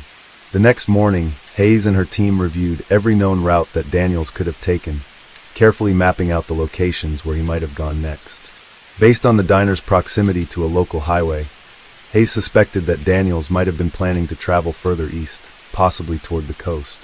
They arranged for an extensive roadblock along the main highways, hoping that Daniels, in his desperation, would attempt to travel out of state. Days turned into weeks again, and still, there was no sign of Rick Daniels. But the case, far from forgotten, was far from closed. Hayes and her team worked tirelessly to connect the dots, slowly piecing together a clearer picture of a man who had been driven to extreme measures by a financial crisis, only to find himself trapped by his own decisions. As weeks passed, the investigation into Rick Daniels grew increasingly complex. Despite the intense efforts of the FBI and local law enforcement, the manhunt showed no signs of letting up. Daniels' ability to stay off the radar was becoming a source of both admiration and frustration for the agents chasing him. While his face had been caught on the bank's security cameras, Daniels had been diligent in covering his tracks. The various false leads, sightings, and moments of misdirection were taking their toll on the investigation, but Detective Hayes and her team remained resolute. They knew that every lead they pursued brought them closer to uncovering his location, even if it felt as if they were merely grasping at straws. The breakthrough came when a former colleague of Daniels came forward with a chilling tip. It had been a simple conversation between friends at a bar, the kind that could easily be dismissed if not for the peculiar detail that caught Hayes' attention. Daniels had made a passing comment to his colleague about needing to disappear for a while, though at the time, it seemed more like idle chatter than a serious confession. When this same colleague saw Daniels' face on the news following the robbery, he realized that Daniels might have been planning his escape well before the heist itself. He had noticed subtle signs of anxiety in Daniels in the weeks leading up to the robbery, the same signs that now seemed to match the behavior of a man planning a life-changing crime. With this new information, Hayes decided to expand the scope of their search. Daniels, having lived a relatively normal life in a small town, likely had connections outside the region, perhaps people who could help him hide or even provide financial assistance. The colleague mentioned that Daniels had once made a remark about a family member in New York, suggesting that he might have been considering using them as a safe haven. This hint about a possible link to the city was a glimmer of hope in the dark, a potential lead that had the power to finally break the case wide open. Hayes quickly coordinated with the FBI's New York branch to investigate this lead. New York was a city known for its dense population and complex web of neighborhoods, making it an ideal location for someone trying to disappear. Local agents began to comb through records of known associates, possible hideouts, and even family members living in the area. Meanwhile, Daniels was still on the move, trying to stay one step ahead of the law. Rick Daniels' behavior during this period was erratic. The money he had stolen in the bank heist, although substantial, was running out faster than he anticipated. Daniels had been living off it to maintain a low profile, but the lifestyle of living in hiding proved more expensive than he had imagined. The stress of avoiding detection was taking its toll on him. He had avoided using his real identity, knowing that every purchase and every interaction could expose him. He stayed in motels, paid for items in cash, and avoided talking to anyone who might recognize him. His only contact with the outside world was sporadic, often relying on burner phones to communicate. As the search for him intensified, Daniels found himself becoming increasingly paranoid. The fleeting sightings, like the one in Ohio, had been enough to rattle his nerves. He no longer felt safe in the familiar places he had once visited without a second thought. Every passing vehicle made him flinch. Every stranger who looked in his direction felt like a threat. His confidence, which had once been the hallmark of his successful robbery, began to erode under the pressure of his circumstances. Meanwhile, in New York, the FBI's efforts to locate Daniels were slowly paying off. They were able to trace an old address that Daniels had once used for a distant relative. The relative, an aunt living in the Bronx, had not been in contact with him for years, but agents discovered that she had been renting an apartment in a part of the city that was densely populated. The likelihood that Daniels would seek refuge there grew stronger with each passing day. The apartment was in a complex that catered to lower-income families, an area where someone could blend in with relative ease. Detective Hayes, after coordinating with the New York team, decided to travel there herself. She understood that this could be the crucial lead that would finally bring Daniels to justice, and she was determined not to let this opportunity slip away. She arrived in the Bronx a few days later, where she was briefed by local law enforcement on the latest developments. The team quickly gathered at the complex where Daniels' aunt lived. Hayes and her colleagues methodically went door to door, speaking to residents and canvassing the area for any sign of Daniels. On the third day of searching, a break came when a local shopkeeper reported seeing a man matching Daniels' description in the store just a few days prior. The shopkeeper recalled that the man had seemed nervous, but was able to pay for his groceries with a stack of cash. Though the shopkeeper had not initially realized who he was speaking with, the details of the interaction matched the behavior of someone trying to remain under the radar. It was clear that Daniels was in the area and likely staying close by. The news spread quickly, and within hours, the FBI had set up surveillance around the complex. They observed the building from a distance, watching for any unusual movements or suspicious activity. The longer they watched, the more convinced they became that Daniels was hiding in one of the nearby apartments. The problem, however, was that there was no concrete evidence linking him directly to any particular apartment. His aunt had not been seen at home for several days, further complicating matters. Without any immediate cause for a search warrant, the agents had to rely on subtle observation, waiting for a moment when Daniels might slip up. As days turned into weeks once again, Daniels remained elusive, slipping through their fingers just as he had on multiple occasions before. He had grown accustomed to evading the authorities, and his ability to stay hidden seemed to defy logic. But as time passed, the net around him continued to tighten. Detective Hayes knew it was only a matter of time before Daniels made a mistake. He had already made one with the robbery, and sooner or later, that mistake would catch up with him. In a city as vast and chaotic as New York, it was easy to disappear. But the more Daniels tried to cover his tracks, the more the authorities closed in. Each move he made only made it easier for the FBI to follow, and soon, they would be one step away from finally catching the man who had committed the infamous Midtown heist. After weeks of waiting and watching, the breakthrough finally came. Detective Hayes and her team were growing weary, but their persistence paid off when they received an anonymous tip from a local who had noticed something unusual. The tipster described a man who had been seen entering the same apartment complex where Daniels' aunt lived, but this time, the description matched Daniels more specifically. The man had entered the building under the cover of night, carrying what appeared to be a large bag, the kind that might contain valuables or stolen items. This was the moment Hayes had been hoping for, the confirmation they needed to make their move. She quickly assembled a team of local agents and FBI personnel, ensuring that all the necessary precautions were taken. Daniels had already proven that he was resourceful and elusive, so they couldn't afford any mistakes. They couldn't risk losing him again. The plan was simple: a coordinated effort to surround the building while keeping their presence as discreet as possible. Hayes knew that Daniels, in his paranoia, would likely try to flee if he sensed any danger. They needed to catch him off guard before he could escape into the maze of the city. The team set up their perimeter, each agent in place to cover all exits from the complex. Meanwhile, Hayes and a select group of officers made their way to the apartment where Daniels was believed to be hiding. As they approached the building, every step felt heavier than the last. The tension was palpable. This was the culmination of months of chasing a ghost, and the fear of failure weighed heavily on everyone involved. The closer they got, the more Hayes' mind raced, running through every possibility, every contingency. If Daniels was truly in there, he wouldn't go down without a fight. But they had no choice. They had to act quickly. They reached the door to Daniels' aunt's apartment, and, after a tense moment of silence, Hayes nodded. The team moved into position. One officer knocked lightly on the door, while others stood ready to breach it if necessary. There was no response at first, and for a moment, it felt like the door might never open. But then a slight rustling sound from inside broke the silence. Hayes' heart skipped a beat as the door creaked open, just enough for her to catch a glimpse of someone's silhouette. The man who stepped into view was tall, with his head bowed slightly, a posture Hayes immediately recognized from the surveillance footage. Rick Daniels. For a brief second, their eyes met, and in that moment, Hayes saw the man who had been evading capture for so long. His face, though older and worn, was unmistakable. Daniels seemed frozen in place, his body tense as though he were deciding whether to fight or flee. Hayes knew that this was the critical moment.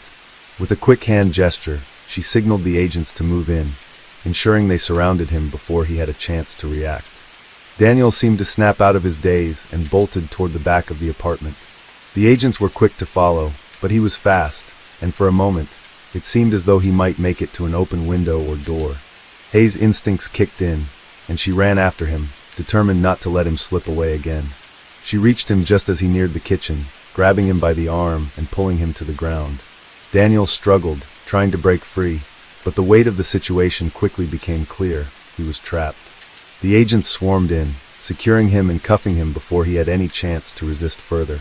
Hayes stood over him, her breath heavy as the adrenaline surged through her veins. Daniels, panting and wide-eyed, finally stopped struggling. His fate was sealed.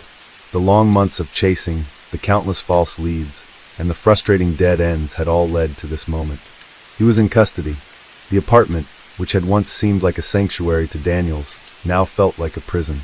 As he was escorted out of the building and into a waiting vehicle, the realization hit him. He had been caught. All the money from the robbery, all the careful planning, and all the time spent evading the law had been for nothing. His life had spiraled out of control, and now, facing a long list of charges, including armed robbery, assault, and a potential federal sentence, Daniels' future was uncertain. For Hayes, the case was finally closed, but the emotional toll of the investigation remained. As she watched Daniels being driven away, she couldn't help but think about the victims of the robbery, about the employees at the bank who had been terrorized and left with a permanent scar. She thought about the damage caused by a single man's desperation, a man who, despite his careful planning, had allowed his fear and guilt to finally catch up with him. But the work didn't stop there. The arrest of Daniels marked the beginning of a new chapter in the case. Now that he was in custody, the investigation would shift to uncovering any accomplices or connections he might have had and determining the full scope of his criminal activities. There was also the matter of the stolen money, much of which remained unaccounted for.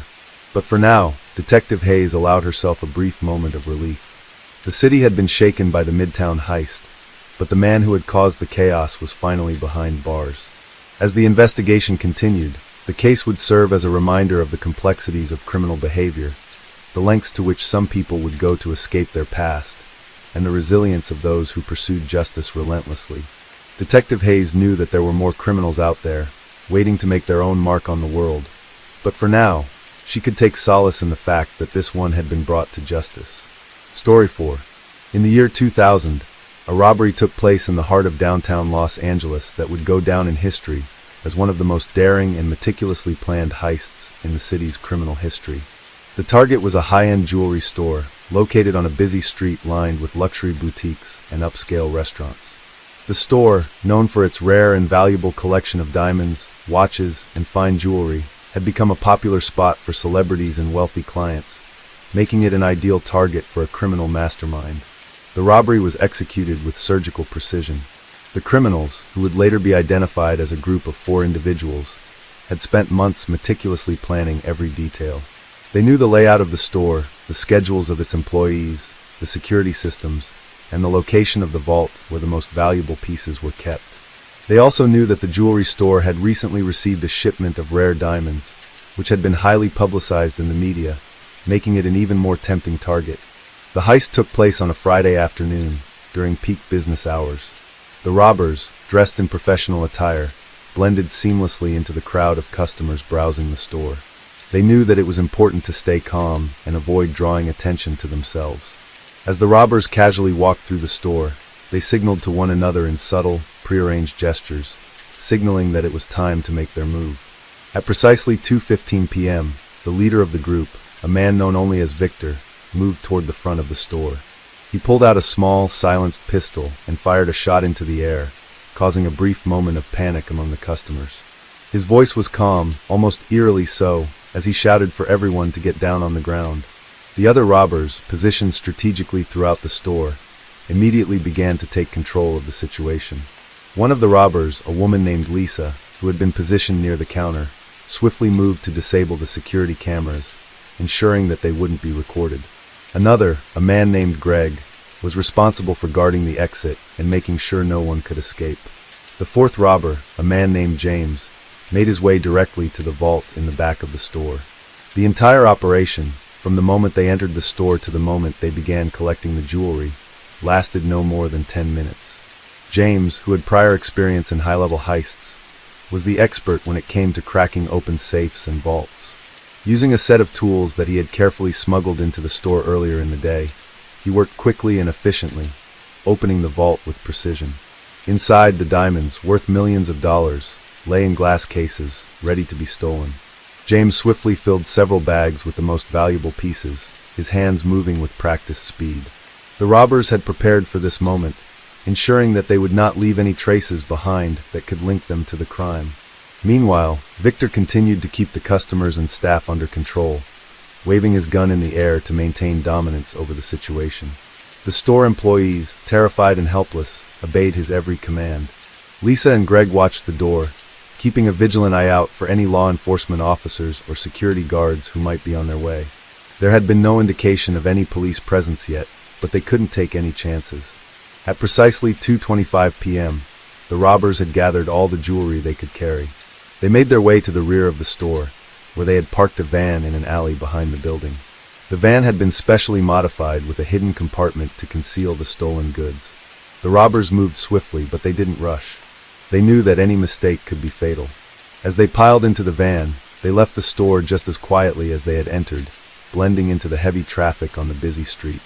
The robbery was over in less than 30 minutes, and the criminals had made off with over $10 million in diamonds and high-end jewelry. They had planned every detail meticulously, and it showed. There were no alarms triggered, no surveillance footage to identify them, and no witnesses who could provide any useful information. The heist was executed flawlessly. However, the robbers didn't realize just how much attention their crime would attract in the days that followed. The sheer audacity of the robbery, combined with the enormous amount of wealth stolen, quickly made headlines across the city. The police and FBI launched an intensive investigation, scouring the area for any clues that might lead them to the criminals. However, the robbers had covered their tracks so well that, for a time, it seemed as though they would get away with the crime completely. The jewelry store, left in shock after the robbery, immediately began working with insurance companies to recover the losses.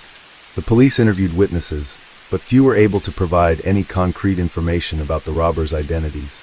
Some customers had described the robbers' clothing, but none could offer a definitive description of their faces, as the criminals had been careful to keep their heads down and avoid being recognized.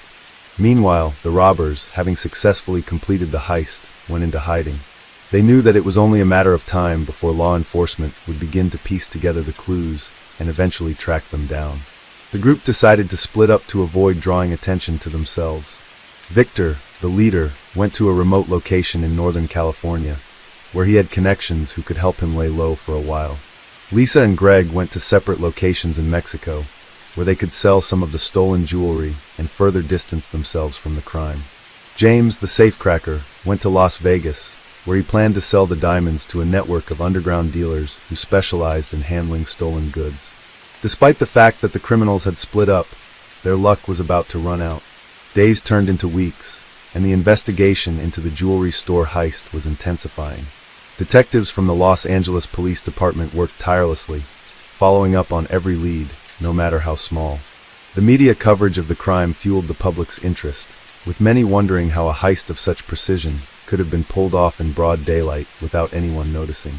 Every angle was scrutinized, and every possibility was explored.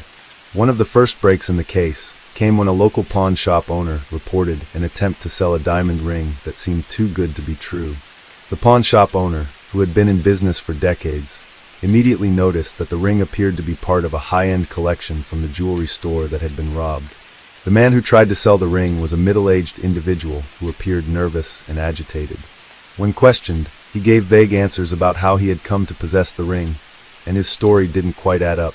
The pawn shop owner, sensing something was off, contacted the authorities. The ring was confirmed to be one of the stolen items from the robbery. This discovery set off a chain of events that eventually led the detectives to one of the robbers, Greg. Greg, whose real name was Gary Thompson, had a criminal history that stretched back several years. He had been involved in petty thefts, car burglaries, and other low-level crimes, but nothing on the scale of the jewelry store heist. Gary, it seemed, was a small-time crook who had gotten in over his head when he had partnered with Victor, Lisa, and James for this grand theft. With Gary's name in hand, detectives began to dig deeper into his background. They discovered that he had connections to underground markets, including dealers who specialized in handling stolen goods. It wasn't long before they learned that Gary had been seen in the company of several other known criminals in the days leading up to the robbery. The pieces of the puzzle were starting to fall into place, and soon, Gary became their prime suspect.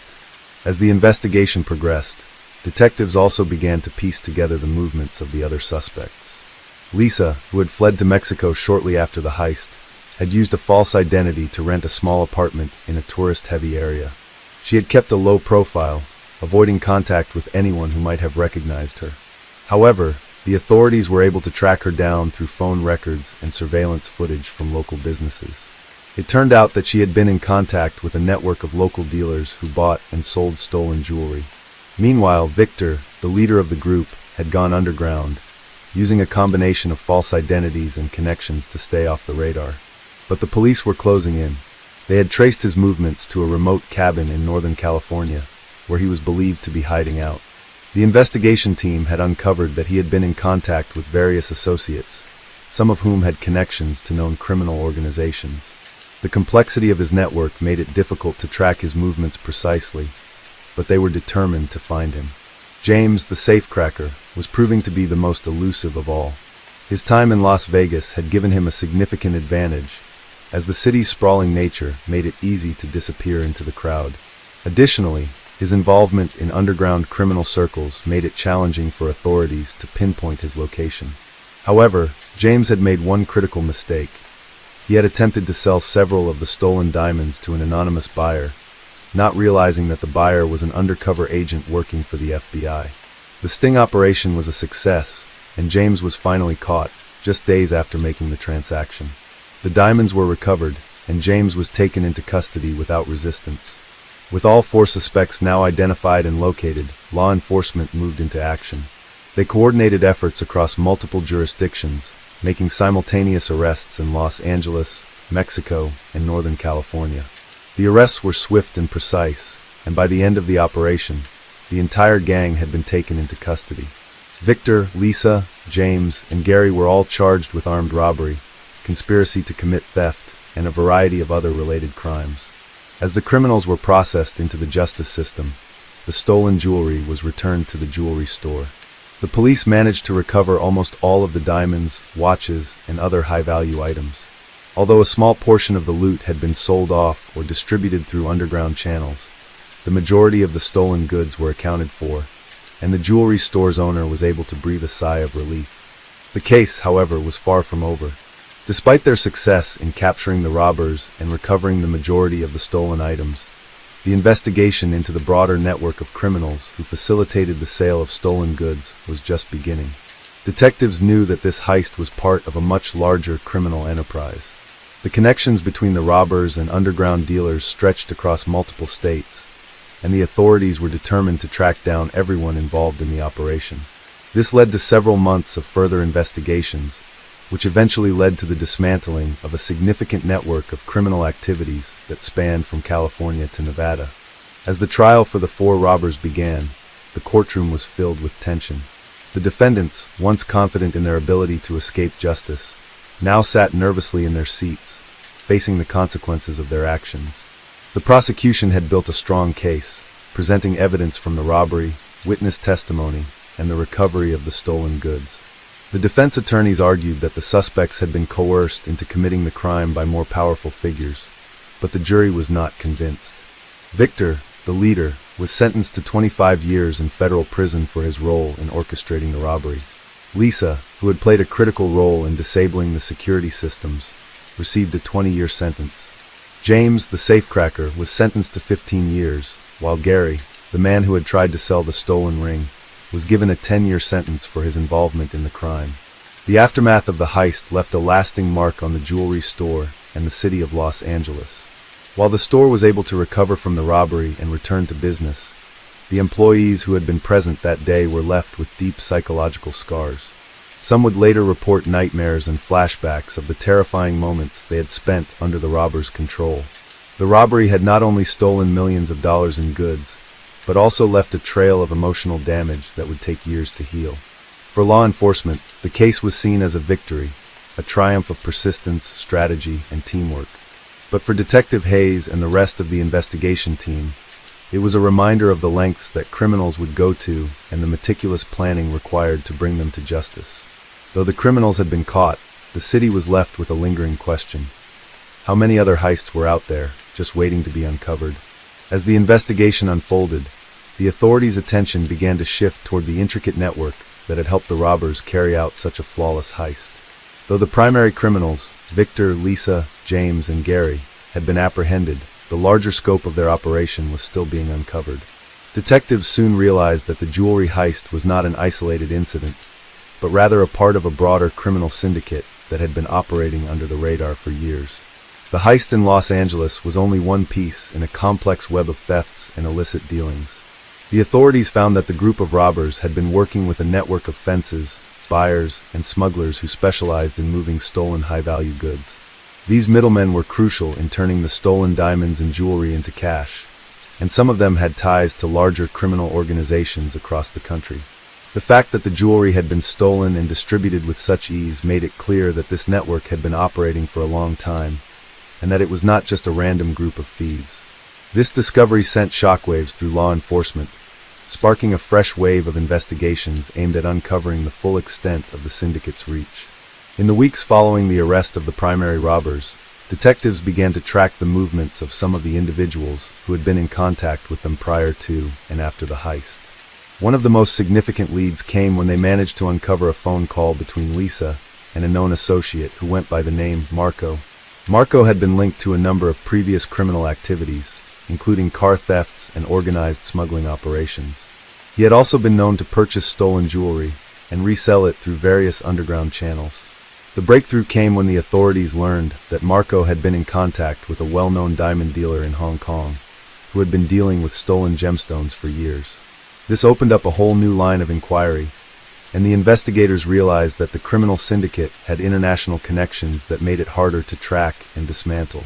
Detectives quickly coordinated with international law enforcement agencies, including Interpol, to track down Marco and the Hong Kong diamond dealer. Simultaneously, back in Los Angeles, the jewelry store's owner was working closely with the police to recover as many of the stolen items as possible. Insurance claims had been filed, and the store's employees were still dealing with the trauma of the robbery. One of the most difficult challenges for the jewelry store was the impact on its reputation. The store had been known for its exclusivity and for attracting high-profile clientele, but the robbery had shaken the trust that many customers had in the store's security measures. As the investigation continued, the police discovered that the heist had been even more carefully planned than originally thought. The robbers had scouted the store for weeks, learning the routines of the employees and the timing of deliveries and shipments. They had even gone so far as to learn the schedule of the security guards and the patterns of the surveillance cameras. They had known exactly when and where to strike. The meticulous nature of the heist pointed to individuals with deep knowledge of the jewelry business and the workings of high-security systems. The detectives also discovered that James, the safecracker, had worked with a number of other criminals in the past who specialized in cracking high-tech safes and vaults. James had used his skills in several high-profile robberies across the country, but his involvement in this particular heist had been a major miscalculation. He had underestimated the level of scrutiny and the resources that would be dedicated to catching him and his associates. The undercover sting operation that eventually led to his capture had been one of the most sophisticated and well-executed operations carried out by law enforcement in recent years. In the meantime, as the investigation into the stolen diamonds continued, the stolen goods began to surface in a variety of locations across the country. Some of the diamonds were found in pawn shops in Southern California, where they had been sold by low-level criminals who were unaware of their origins. Other pieces were recovered from an underground jewelry market in New York, where they had been sold to unknowing buyers. The extent of the operation was beginning to unfold, with more stolen items being recovered from various locations, including private buyers, black market dealers, and smuggling rings. One of the most pivotal moments in the investigation came when the FBI managed to trace a shipment of diamonds that had been sent overseas to Europe. The diamonds had been sold to a group of criminals who had ties to organized crime syndicates in the region. Through a series of coordinated efforts with European law enforcement, authorities were able to recover a significant portion of the stolen jewels that had been sold internationally. This international recovery was a major victory, as it not only demonstrated the reach of the criminals, but also highlighted the challenges of investigating transnational crime. As Victor, Lisa, James, and Gary sat in their respective holding cells, the investigators were putting together the final pieces of the puzzle. They were piecing together their extensive criminal backgrounds, following the trail of stolen goods, and identifying their contacts in the underground networks. The robbers' every move was being meticulously analyzed, from the moment they planned the heist to the way they laundered the stolen goods through various networks. The more the investigators dug, the clearer it became that this was not an isolated crime, but part of a much larger criminal enterprise that had operated for years, exploiting weak points in the security systems of luxury stores and jewelry businesses. The trial was drawing closer, and the pressure was mounting on the robbers. Their defense attorneys began scrambling to find ways to reduce their sentences, but the evidence was overwhelming. The prosecution had an ironclad case, with solid forensic evidence, recovered stolen goods, and testimonies from the robbers themselves. Some of the criminals, in an attempt to reduce their sentences, began to cooperate with the authorities, providing detailed accounts of the operation and naming their accomplices in the underground network. In the end, the investigation led to the dismantling of the entire criminal syndicate, with dozens of individuals arrested and charged with various crimes related to the theft, trafficking, and laundering of stolen goods. The case was considered a massive success for law enforcement, both locally and internationally, as it uncovered the far-reaching consequences of organized crime and its impact on global commerce. However, for those involved in the robbery, the real consequences were just beginning. The sentences handed down during the trial were harsh, and many of the criminals involved would spend decades behind bars. Victor, the mastermind, received the longest sentence, with a term of life in prison without the possibility of parole.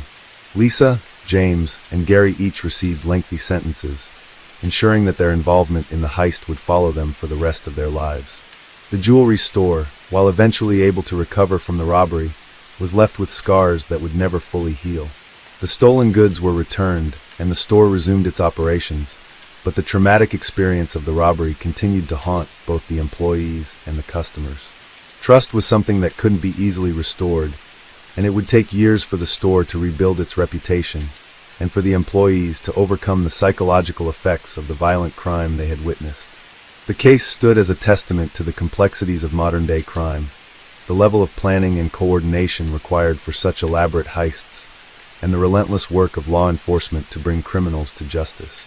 It also served as a reminder of the powerful networks that exist within the criminal underworld, stretching far beyond what the public typically sees, and the constant need for vigilance in the face of such criminal enterprises.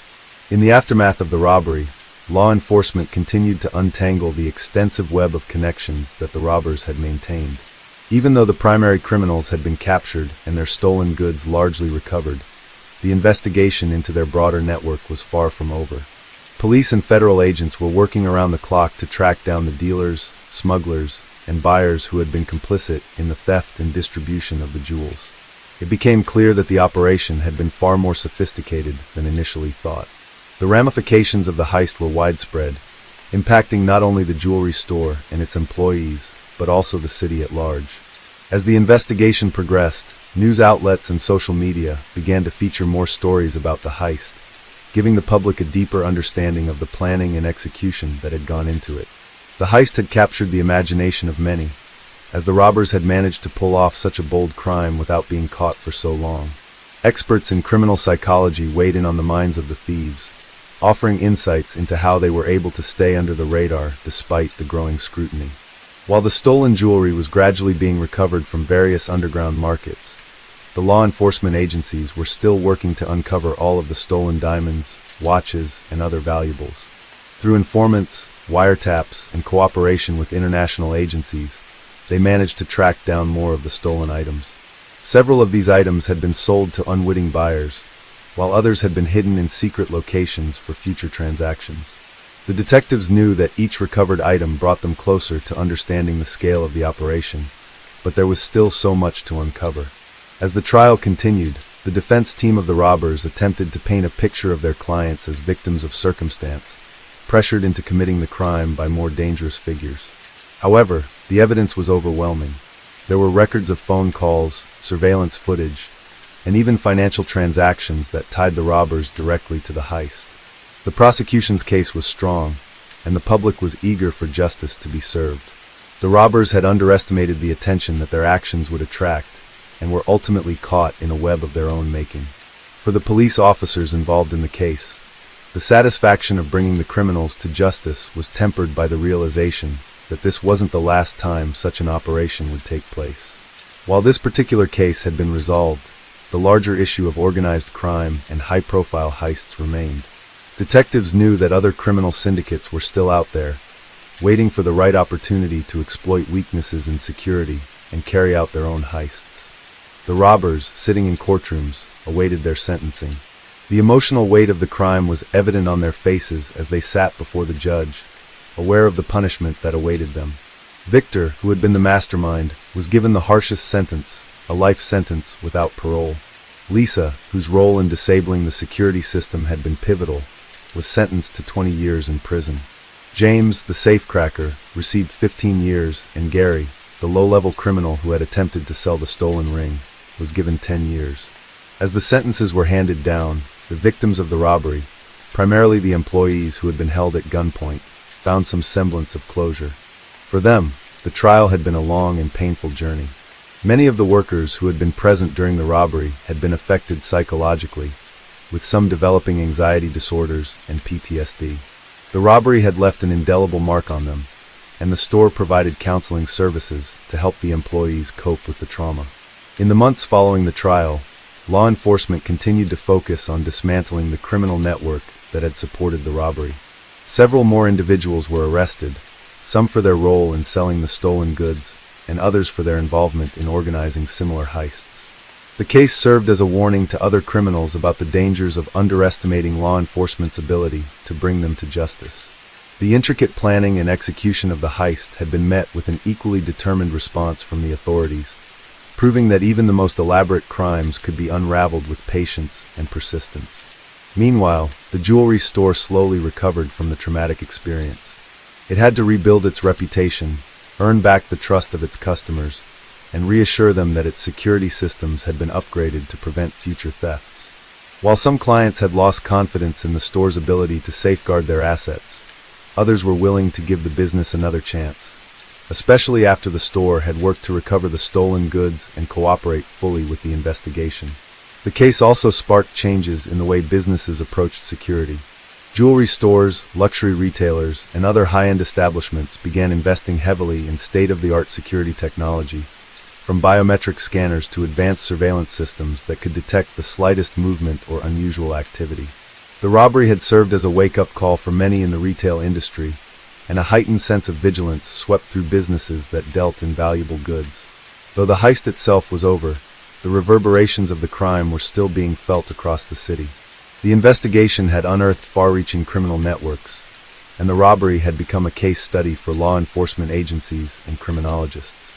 The story of how four seemingly unremarkable individuals had masterminded such a complex heist, and how law enforcement had been able to unravel the mystery, continued to captivate people's imaginations. For the robbers, the sentences handed down to them would mark the end of their criminal careers. Their names would forever be linked to one of the most notorious heists in Los Angeles history. But for those affected by the crime, the victims, the jewelry store employees, and the citizens of the city, the recovery process would take much longer. While the stolen jewels were returned, the emotional scars of the crime would linger, and the ripple effects would continue to be felt for years to come. The case, however, would stand as a testament to the dedication and persistence of law enforcement in bringing criminals to justice, no matter how sophisticated the crime. Story 5. In the year 2000, one of the most notorious and shocking criminal cases in the United States occurred when a series of high-profile carjackings were linked to a well-organized crime ring operating in the greater Los Angeles area. The series of crimes, which involved the violent hijacking of luxury vehicles, left the city on edge for several months, with authorities scrambling to uncover the identities of the criminals responsible.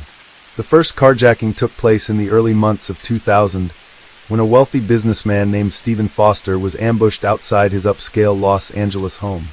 Foster, a prominent real estate developer, had just returned from a dinner meeting when he was confronted by a masked gunman. The assailant, who appeared to be well-prepared and methodical, demanded the keys to Foster's brand-new Mercedes-Benz S-Class.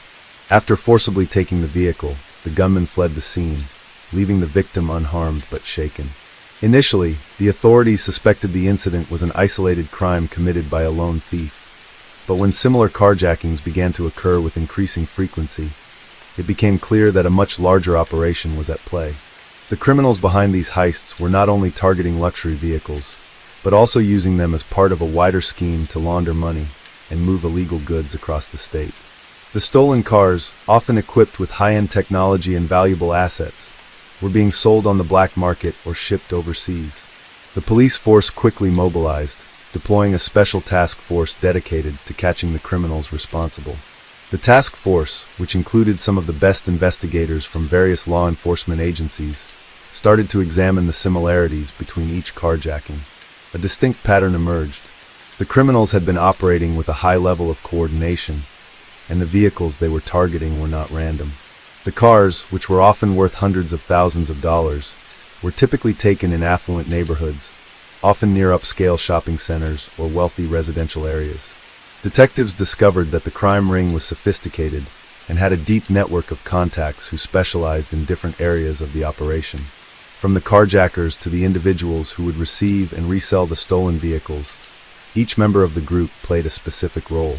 The carjackers themselves, who were typically masked and armed, would approach their victims in broad daylight. In some instances, the carjackers would wait for the driver to exit the vehicle and then force them into the passenger seat or take them at gunpoint, depending on the situation. Over time, the authorities began to uncover additional details about the syndicate. One of the key figures in the investigation was an individual named Carlos Big C. Hernandez, who was known for his connections to both the black market and organized crime in the Los Angeles area. Hernandez had a reputation for running a tight operation, and he seemed to have an extensive network of individuals who could help him distribute the stolen vehicles. As the investigation continued, detectives learned that Hernandez had been involved in several other illegal activities in addition to the carjackings. He was linked to money laundering schemes, drug trafficking, and even weapons smuggling. His criminal organization, known to insiders as the Syndicate, was known for its ability to infiltrate various sectors of the economy, particularly in high-end markets. The Syndicate's ability to coordinate such a complex operation, involving numerous players and locations, made it a formidable force in the underground world of crime. The task force worked tirelessly, attempting to track Hernandez's movements and uncover the full scope of his operation. They discovered that his reach extended far beyond Los Angeles, with connections in several other major cities, including San Francisco, Las Vegas, and even Miami. It appeared that Hernandez was running an international operation, orchestrating carjackings in one city, and then quickly moving the stolen vehicles to other locations to be sold. One breakthrough came when investigators were able to identify a pattern in the stolen vehicles. Many of the high-end cars, once stolen, were being resold through underground car auctions held in a series of warehouses and parking lots throughout the region. These events were covertly advertised through encrypted messages on dark web forums, attracting buyers willing to pay top dollar for stolen luxury cars. The vehicles were often modified to change their identifying marks, such as the VIN numbers, making them nearly impossible to trace. Detectives soon focused their attention on a particular group of individuals who had been seen attending these underground auctions. One of the key figures at these events was a man named Victor Alvarez, a known associate of Hernandez, who acted as a middleman between the carjackers and the buyers. Alvarez was well known in the underground scene for his ability to move stolen goods quickly and discreetly, often working with buyers overseas who sought to obtain luxury cars through illegal channels. The authorities continued to follow the money trail, tracking the financial transactions that were being used to fund the criminal enterprise. Bank records and wire transfers revealed that large sums of money were being moved across multiple countries. These funds were being funneled into various legitimate businesses that Hernandez and his associates owned, providing them with the cover they needed to launder the money and sustain their criminal activities. As the investigation progressed, the task force began to close in on Hernandez and his criminal network.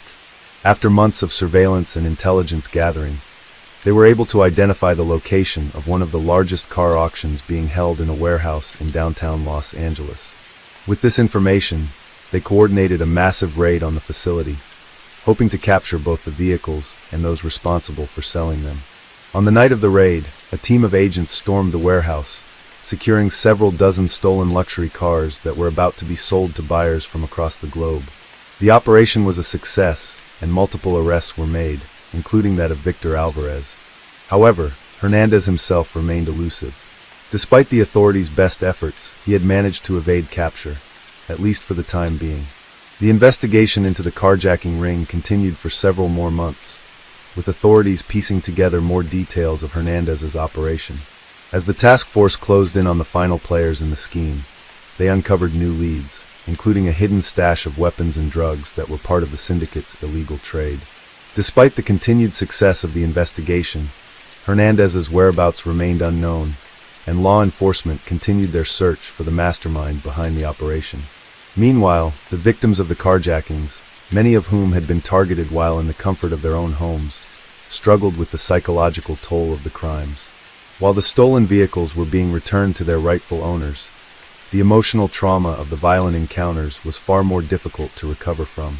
Victims spoke out about their experiences, shedding light on the fear and helplessness they had felt during the attacks. Many had to undergo therapy and counseling to cope with the anxiety and trauma. The case gained national attention, not only because of the high-profile nature of the heists, but also because it exposed the dark world of organized crime operating under the surface of seemingly mundane transactions. News outlets covered the story extensively, highlighting the sophistication of the operation and the ingenuity with which the criminals had carried out their crimes. The investigation became one of the largest and most complex of its kind, drawing attention to the ways in which criminals could exploit modern technology and global networks to perpetuate their illegal activities. As the case eventually went to trial, the authorities were able to charge several members of the criminal ring, including Alvarez and others who had been caught during the raids. Hernandez, however, remained at large, and the case became a national symbol of the ongoing battle between law enforcement and organized crime syndicates.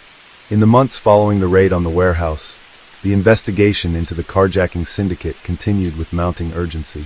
The authorities now knew that they were dealing with a highly organized and ruthless group of criminals whose activities spanned several states and involved a complex network of individuals. The task force was determined to capture the remaining criminals, including Carlos Big C. Hernandez, the mastermind behind the operation, who had managed to elude capture despite the heavy surveillance and resources that had been dedicated to tracking him. The stolen vehicles were a significant part of the criminal operation, but they were not the only illicit activity the group had been involved in. As investigators dug deeper, they discovered that Hernandez and his associates had been using the stolen cars as a means to transport and distribute illegal goods, including drugs and firearms.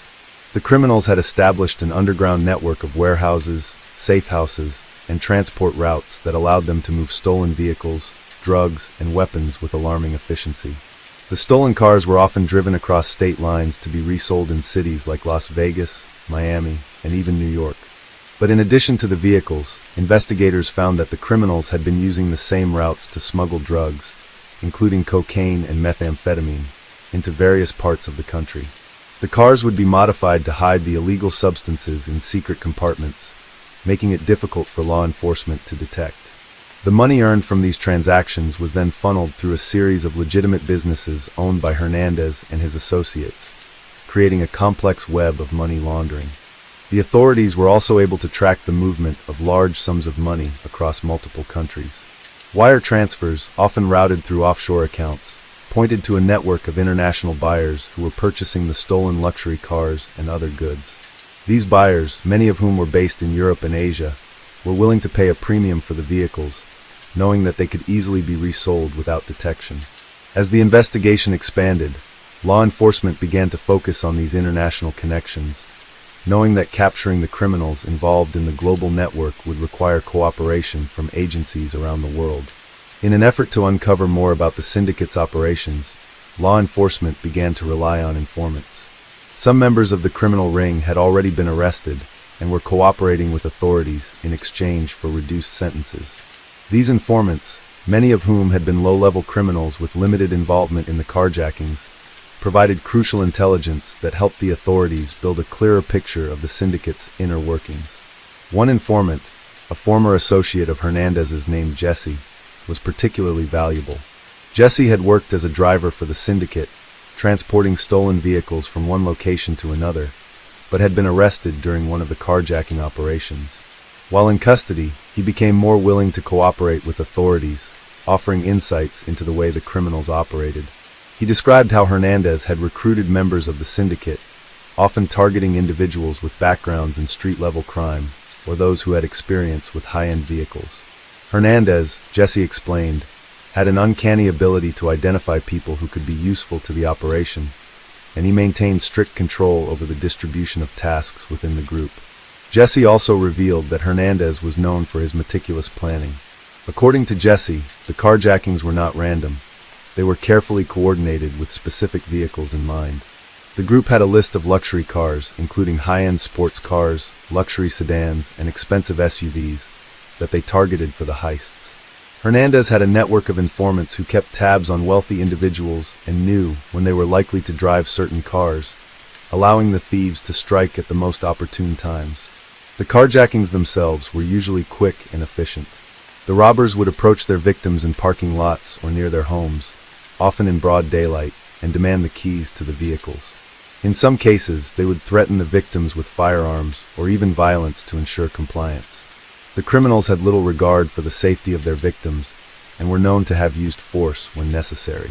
The fear and trauma inflicted on the victims were profound, but the thieves rarely left any witnesses behind to identify them, and the stolen vehicles would disappear into the black market before anyone had a chance to react. As the informants provided more information, law enforcement began to piece together the timeline of the criminal operation. The task force learned that Hernandez had been running the syndicate for several years, but it wasn't until the year 2000 that his activities had escalated to the point of the high-profile carjackings. During this time, the carjackings had become more brazen, with criminals targeting high-value cars in highly visible locations. The increasing frequency and sophistication of the crimes caught the attention of both local law enforcement and the media, making it difficult for Hernandez to keep his operation under wraps. While the authorities continued to pursue the criminals at the lower levels of the operation, the focus remained on Hernandez, who was believed to be hiding somewhere in the United States. Despite the heat surrounding him, Hernandez remained elusive, careful to cover his tracks and avoid detection.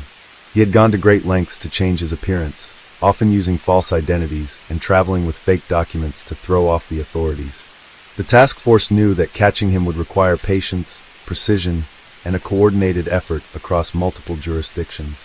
The investigation into the larger network continued, as more arrests were made and more stolen vehicles were recovered. The authorities also managed to track down several of Hernandez's associates, who had helped facilitate the sale of the cars and other goods.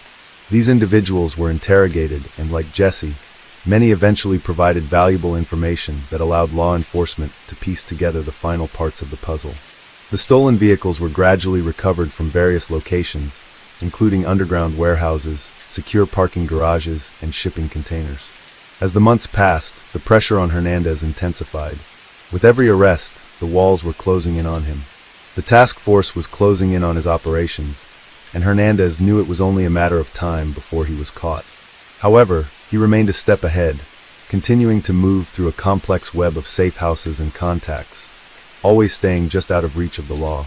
The criminal organization that had once seemed invincible was beginning to unravel, but Hernandez's ability to remain hidden was a constant source of frustration for law enforcement. The investigation had taken on a new urgency. Now that the authorities were aware of the full extent of the syndicate's operations, they knew that dismantling it completely was essential to preventing further criminal activity.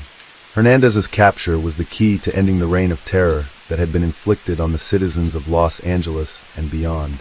Every day that passed without his capture meant that more vehicles, drugs, and money were being moved, and the crime ring's influence continued to spread. The authorities knew they had to act quickly to stop Hernandez before his operation could expand even further.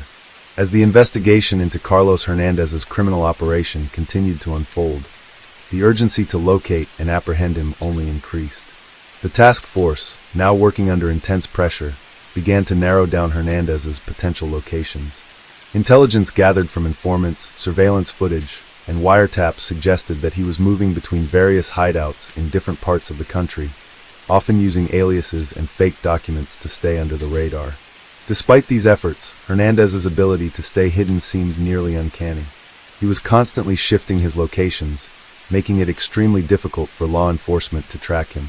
In early 2001, after several months of following leads and piecing together fragmented intelligence, investigators received a tip that Hernandez had been spotted in Miami. This was a significant breakthrough, as it marked the first time law enforcement had concrete information about his whereabouts in months. A stakeout was set up around the area where Hernandez was believed to be staying, and undercover officers were deployed to monitor his activities. The task force believed that they had finally cornered Hernandez, and they knew that this operation had to be meticulously planned. Hernandez was not only the mastermind behind the carjackings, but had also proven himself to be highly dangerous, given the violent nature of his crimes and his ability to avoid capture for so long. The authorities were prepared for the possibility that he might resist arrest, and were ready to take the necessary steps to bring him in. In the days that followed, the task force intensified their surveillance, monitoring Hernandez's every move. The operation was kept tightly under wraps to prevent any tip-offs to the suspect. Hernandez had a reputation for being cautious, and his ability to maintain multiple layers of concealment made him a formidable adversary. However, the authorities had learned from past mistakes and were determined not to let him slip through their fingers again. On the morning of March 22, 2001, the breakthrough came. Hernandez was seen leaving a safe house in downtown Miami, boarding a vehicle that appeared to be a high-end luxury sedan, one of the same models he had stolen during his carjacking spree. The officers, who had been closely monitoring his movements for weeks, quickly alerted the rest of the team. The operation was set in motion. A tactical team, including SWAT officers and specialized units, was mobilized to intercept the vehicle before it could leave the city. The plan was to execute a controlled takedown, ensuring that Hernandez would be apprehended without any collateral damage or loss of life. They tracked his vehicle through the streets of Miami, maintaining a safe distance so as not to alert him. Hernandez, unaware that the authorities were closing in, seemed to be going about his business, as if he were a regular citizen. For several tense minutes, Hernandez's car weaved through the busy streets of Miami, unknowingly heading straight into a police blockade that had been set up in a nearby alley. The officers positioned their vehicles strategically, cutting off any escape routes. It was a carefully choreographed maneuver designed to leave Hernandez with no way out. At exactly 9:45 a.m., the takedown was executed.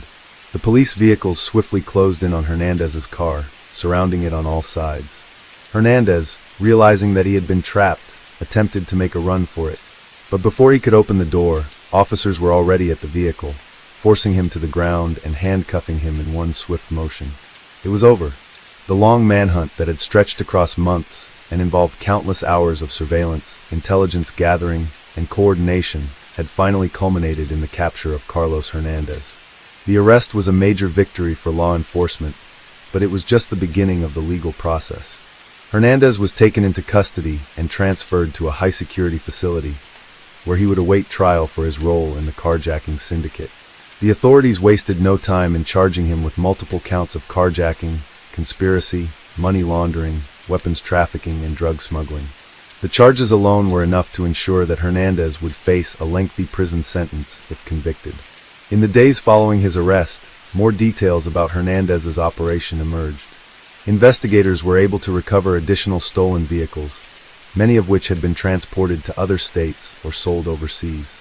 Hernandez's network was far-reaching, and his influence within the criminal underworld had allowed him to evade justice for so long. The authorities now had a clearer picture of the syndicate's activities, and they began to take steps to dismantle the remaining members of the operation. As the trial began, the media coverage of the case intensified. The story of the manhunt, the sophisticated criminal network, and the eventual capture of the mastermind behind it all captivated the public's attention. Hernandez's arrest was seen as a major victory for law enforcement, especially given the scale and complexity of the operation. It was a testament to the determination and resourcefulness of the task force that had worked tirelessly to bring him to justice. But as the trial proceeded, it became clear that Hernandez was not going to go down without a fight. His defense team, well-funded and highly skilled, began to mount a vigorous defense on his behalf. They argued that Hernandez had been unfairly targeted and that many of the charges against him were based on circumstantial evidence. They painted him as a victim of overzealous law enforcement and insisted that there was no direct evidence linking him to the carjackings themselves. Despite the defense's efforts, the prosecution presented a strong case. They relied on the testimony of several key witnesses, including former associates of Hernandez, who had turned state's evidence in exchange for reduced sentences. These individuals provided crucial details about the inner workings of the criminal organization, detailing how Hernandez had coordinated the carjackings and distributed the stolen vehicles. The prosecution also presented forensic evidence, including fingerprints and DNA found on the stolen cars, that directly linked Hernandez to the crimes. In addition, the prosecution highlighted the significant financial gain Hernandez had made from the operation. They showed how the money earned from the carjackings, drug smuggling, and weapons trafficking had been funneled through a series of shell companies and hidden bank accounts. The evidence was overwhelming, and the jury began to deliberate on the charges. The trial lasted several months, with both sides presenting their cases in a dramatic courtroom battle. In the end, Hernandez was convicted on all counts. He was sentenced to life in prison without the possibility of parole. His conviction marked the end of one of the most notorious criminal operations in the United States at the time. The authorities had successfully dismantled a complex and dangerous network that had terrorized the city of Los Angeles and beyond. For the victims, the conviction brought a sense of closure, though the emotional scars of the carjackings would take much longer to heal. Many of them had been left traumatized by the violent encounters, and the thought of losing their prized possessions in such a way had left lasting marks on their psyches. But with Hernandez behind bars, there was a sense of justice.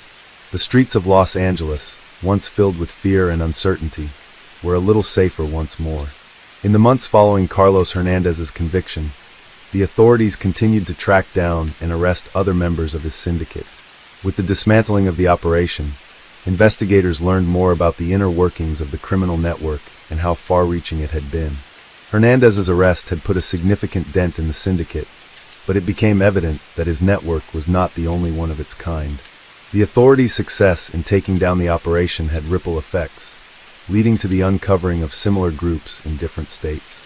Law enforcement agencies began to recognize that organized crime, especially in the form of carjackings, was a growing problem that required a more coordinated national response.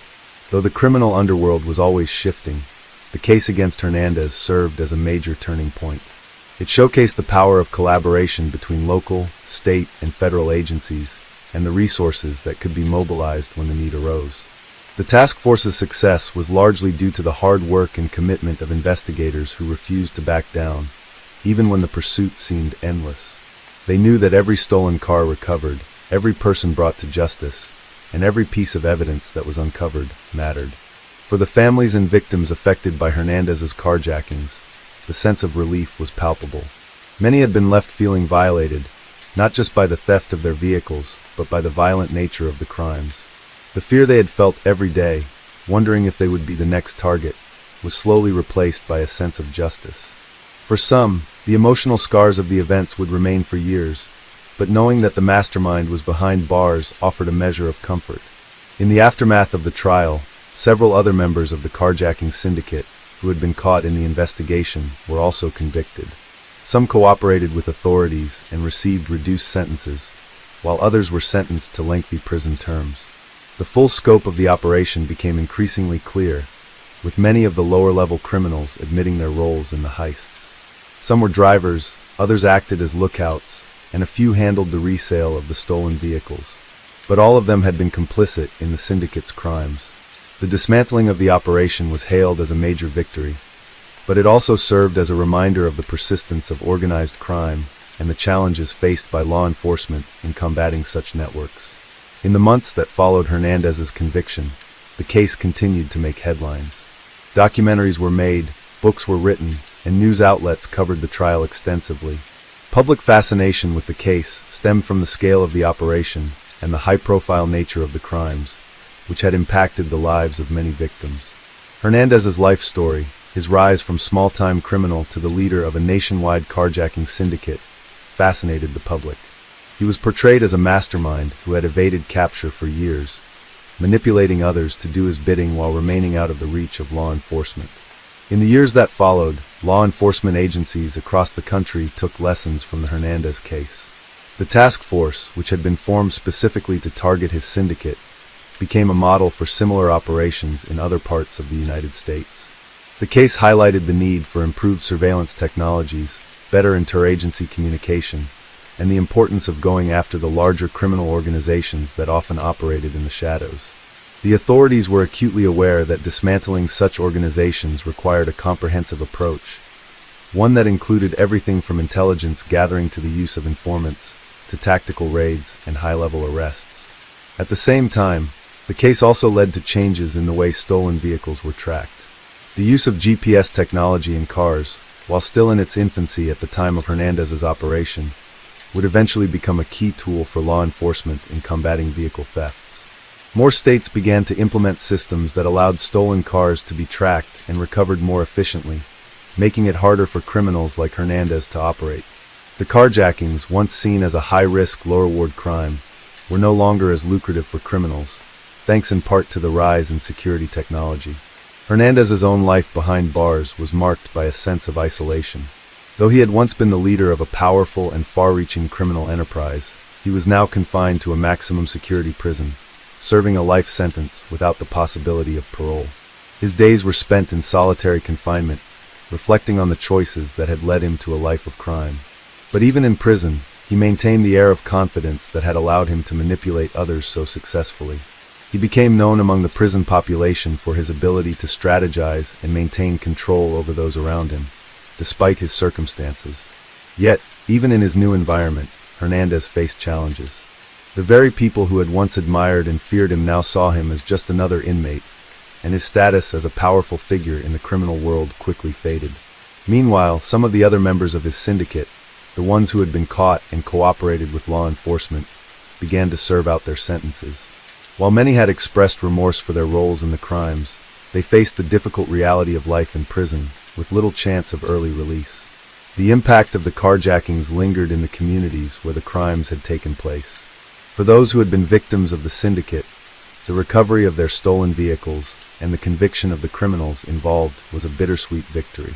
Over the next few years, as Hernandez remained behind bars, law enforcement continued to uncover the full extent of the syndicate's operations.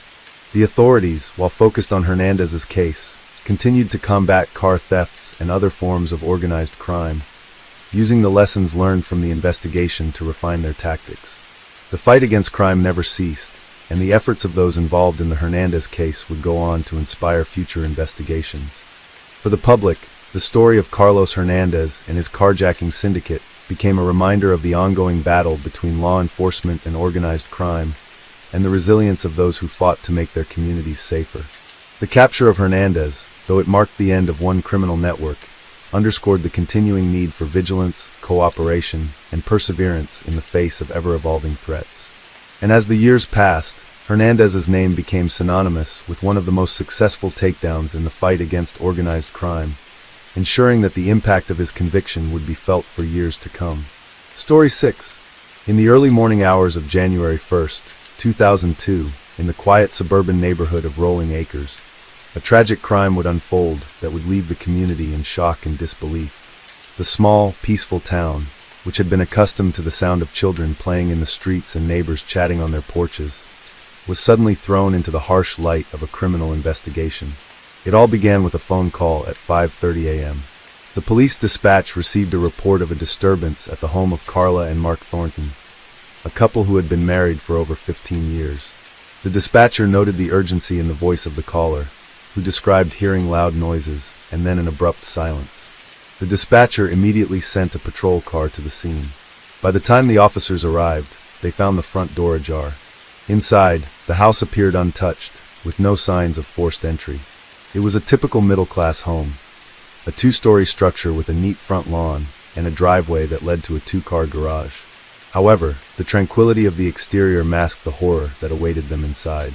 Carla Thornton, 40, was found lying motionless on the living room floor. The officers rushed to check for a pulse, but it was clear she had been murdered. Her husband, Mark, was nowhere to be found. The only sign of life was a faint trace of blood leading upstairs. The officers cautiously followed the trail, their hearts pounding as they reached the master bedroom. In the bedroom, they found something that would haunt them for the rest of their careers.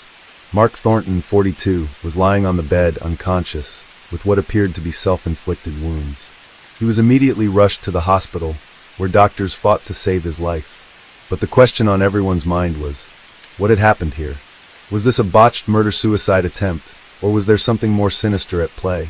Detectives began their investigation by examining the crime scene. There were no signs of a struggle, and nothing seemed to have been stolen. Carla's body showed no signs of trauma, but it was clear that she had been murdered. Her injuries were peculiar, no visible wounds, but her body showed signs of suffocation. The forensic team soon confirmed that Carla had died from asphyxiation. The case was not a typical domestic dispute gone wrong. There were far too many unanswered questions. Why had Mark attempted to end his own life? Was he the perpetrator, or had someone else been involved? What could have triggered such an event in a seemingly stable household? As the day wore on, the detectives interviewed neighbors, family members, and friends. The Thornton family had always been known as friendly and well-liked members of the community. No one had ever suspected any trouble. Mark was a successful business executive, and Carla was a well-respected member of the local charity organization. The couple had 2 children, a teenage son and a young daughter, both of whom had spent the night at a relative's house during the incident. The investigation deepened, and the more the authorities looked into the couple's lives, the more they realized that there were hidden fractures beneath the surface of their perfect exterior. But those details would not come to light until later. By the end of the first day, Mark Thornton had regained consciousness, though he remained in critical condition.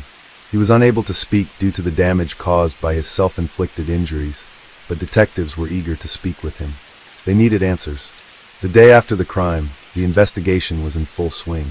Detectives combed through the Thornton household, looking for any evidence that could explain what had transpired between the couple in the hours before Carla's tragic death. At first glance, the scene seemed almost too ordinary, as if nothing could have gone awry in this quiet home. But the details began to slowly unravel as the investigators took a closer look. Carla's body, still lying in the living room, had been carefully examined by forensic experts. The initial report confirmed what they had suspected. She had been asphyxiated, most likely with a pillow or some soft object that could have blocked her airways. There was no sign of struggle, no bruising or defensive wounds. Her eyes were wide open, a reflection of the terror she must have felt in her final moments. She had been suffocated, but it didn't seem like a violent act of rage. The absence of obvious trauma indicated a carefully planned and executed killing. Meanwhile, Mark Thornton, in the hospital, was fighting for his life. The officers who had initially found him unconscious in the bedroom were perplexed. His wounds were self-inflicted, but the method was strange. Mark had slashed his wrists with surgical precision, and the blood loss was severe enough to put him in critical condition. Yet there were no signs of suicidal intent in the days leading up to the incident. Those closest to him reported that he had appeared calm, even content. The absence of depression or any outward signs of mental distress only deepened the mystery. The police quickly began to piece together a timeline of the events leading up to that fateful morning. Carla and Mark had attended a New Year's Eve party the night before, hosted by close family friends. According to guests at the party, the couple seemed happy, engaged in conversation, and didn't show any signs of trouble. There were no arguments, no signs of tension.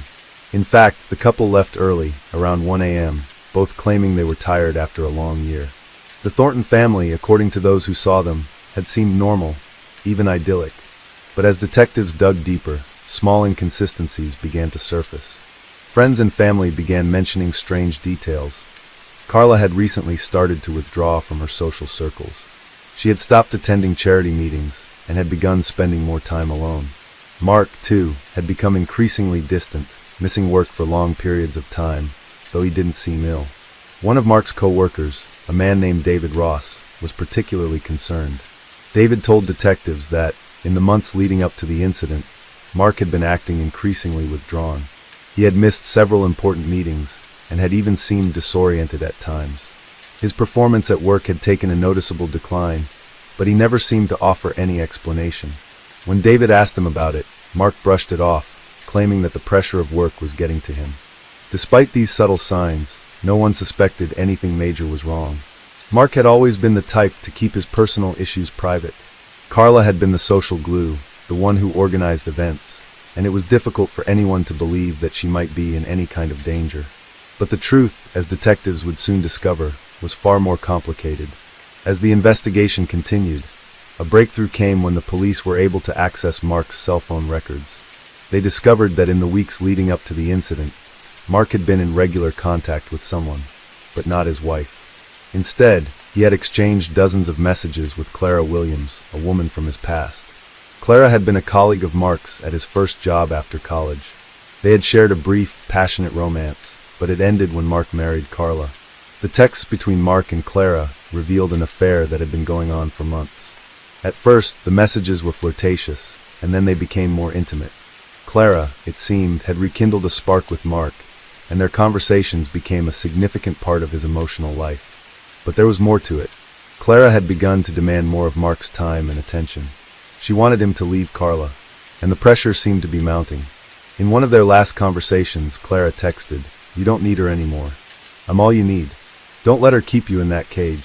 What the detectives didn't know at the time was how deeply this affair had affected Mark. It was clear that he was struggling to reconcile his feelings for both women. In his messages with Clara, there were indications of guilt, but also a sense of entrapment. Mark had not ended the affair, but he also hadn't fully committed to Clara. This ambiguity seemed to create a dangerous emotional turmoil, one that left him conflicted about his marriage and the future. At this point, detectives had to ask themselves, had this affair played a role in Carla's murder? Was the stress of being caught in a love triangle so overwhelming that Mark had snapped? Or had Clara, frustrated with Mark's inability to make a decision, played a more sinister role in the death of Carla Thornton? There were also questions about the timing. Why had Mark attempted to kill himself after Carla's death?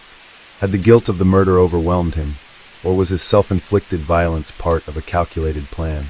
Was it an effort to escape the consequences of his actions, or part of a larger cover-up? The police were determined to find out. The investigation had already shifted from a simple domestic violence case to something much darker. And with each new piece of evidence that emerged, it became clear that this was no ordinary murder. As detectives waited for Mark to regain full consciousness, they knew that the next few days would be crucial. Whatever answers Mark had, they would need to come soon, before the case became even more tangled in its complexities. As the days passed, Mark Thornton's condition slowly improved, but the detectives' patience was wearing thin. They had more questions than answers, and the clock was ticking. The media had caught wind of the case, and the small town of Rolling Acres was soon the focus of national attention. Everyone wanted to know why a respected, seemingly well-adjusted couple had come to such a violent and tragic end. The mystery surrounding Carla's death and Mark's attempted suicide grew more perplexing with each passing day. Mark remained unconscious for nearly 2 full days, leaving investigators with no choice but to continue following the trail of evidence they had gathered. As the medical staff continued to monitor his recovery, the detectives expanded their search. They delved deeper into the lives of both Carla and Mark, hoping to uncover something, anything, that could explain the events of that fateful night. The phone records, the messages with Clara Williams, and the strained relationship between Mark and his wife painted a picture of a man caught in a web of emotional turmoil. But there was still something missing, a motive, a definitive reason why Mark would resort to murder. The detectives knew that the key to solving this case lay within the man, who was still recovering in the hospital, clinging to life. It was not until January 4th, 3 days after the incident, that Mark Thornton finally regained consciousness. His hospital room was guarded by 2 officers, and when he opened his eyes, he was met with their cold stares. Mark's first words were weak, almost inaudible, but they were enough to confirm one chilling fact. He remembered nothing. He had no recollection of what had transpired the night of Carla's death, nor of his own self-inflicted wounds. The detectives were frustrated. They had hoped that Mark's memory would offer some clarity, but his inability to recall any details left them with more questions. Despite this, they were determined to make progress. The hospital room was soon filled with officers, medical personnel, and investigators, all trying to make sense of the situation. Mark was told about his wife's death and his own near-fatal injuries, but his reaction was one of shock and confusion. He had no recollection of his wife's final moments. He had no memory of the argument, the violent struggle, or the suffocation that had taken place in the living room. But what was most unsettling was his apparent lack of grief. When he was told that Carla had died, Mark didn't break down in tears, nor did he express any significant emotion. He simply stared blankly at the detective in front of him, as if trying to process the information, but unable to feel anything. Mark was asked about the affair with Clara Williams, and his response was an emotional one, though it seemed more like an attempt to dodge the question rather than a genuine reflection. He denied that the affair had any connection to his wife's death. He claimed that he had been trying to end things with Clara for months, that the relationship had become toxic and strained. But the evidence spoke differently. Clara's text messages and phone records revealed that she had been pressing Mark to leave Carla, and she had even hinted at drastic measures if he didn't. The detectives grew increasingly suspicious of Mark's involvement, but they knew they needed more than just a confession. They needed hard evidence that could link him to Carla's death. It was at this point that they turned to the forensic analysis of the crime scene, hoping that the smallest detail could provide them with the missing piece. Back at the Thornton residence, forensic specialists had been meticulously collecting evidence. They found that the pillow found near Carla's body had no traces of DNA that could identify it as the murder weapon. However, they did discover something odd, a small, inconspicuous scrap of paper that had been wedged beneath the couch. The paper, when examined, contained a series of cryptic scribbles, almost like a note, though it was hastily written and appeared to be incomplete. It read, "I can't do it anymore. She's too much. I just wanted to be with you." The handwriting was confirmed to be Mark's. This discovery sent a jolt through the investigation. The note appeared to be a confession of sorts, but it was unclear whether it was a plea for help or a final message before the murder. The detectives immediately questioned whether it was written before or after Carla's death. Was it written in a moment of desperation, in an attempt to justify the crime to himself? Or was it a product of the pressure Mark had felt from Clara to make a choice? The note seemed to suggest both guilt and a twisted sense of relief, a deep desire to escape the life he had with Carla and the pressure of his affair. The detectives were now certain that Mark had played a key role in Carla's death. The pieces of the puzzle were falling into place, but they were still unsure whether he had acted alone or if Clara Williams had been involved in some way. Clara's insistence that Mark leave his wife was clear, but it was equally clear that she had not been at the scene of the crime. Could she have orchestrated the murder from afar? Or was Mark acting entirely on his own, driven by the weight of his actions and the turmoil within his marriage? While the detectives worked tirelessly to uncover the truth, Mark's emotional state remained unstable. He had become more withdrawn, refusing to speak much during questioning. His guilt seemed to hang over him like a heavy cloud. His physical recovery was slow, but the emotional scars were even more profound. He refused to look anyone in the eye, his gaze often fixed on some far-off point in the room, as if he were reliving the events in his mind. It was clear that he was struggling with something deep inside, but he remained silent. As the days passed, the police had to make a decision. Mark had now been hospitalized for nearly a week, and the investigation was at a standstill. The evidence they had gathered pointed to him as the prime suspect, but they still needed a confession, and without one, they could not make an arrest. It seemed as if the case was teetering on the edge of closure, but they were not yet finished. The following week was one of intense uncertainty. The small town of Rolling Acres, which had once known nothing but peace and serenity, was now filled with whispers. Neighbors exchanged worried glances, unsure of how to process the unraveling details of the Thornton case. The authorities knew they had a difficult road ahead, not just in solving the crime, but in managing the emotional weight it carried for the community.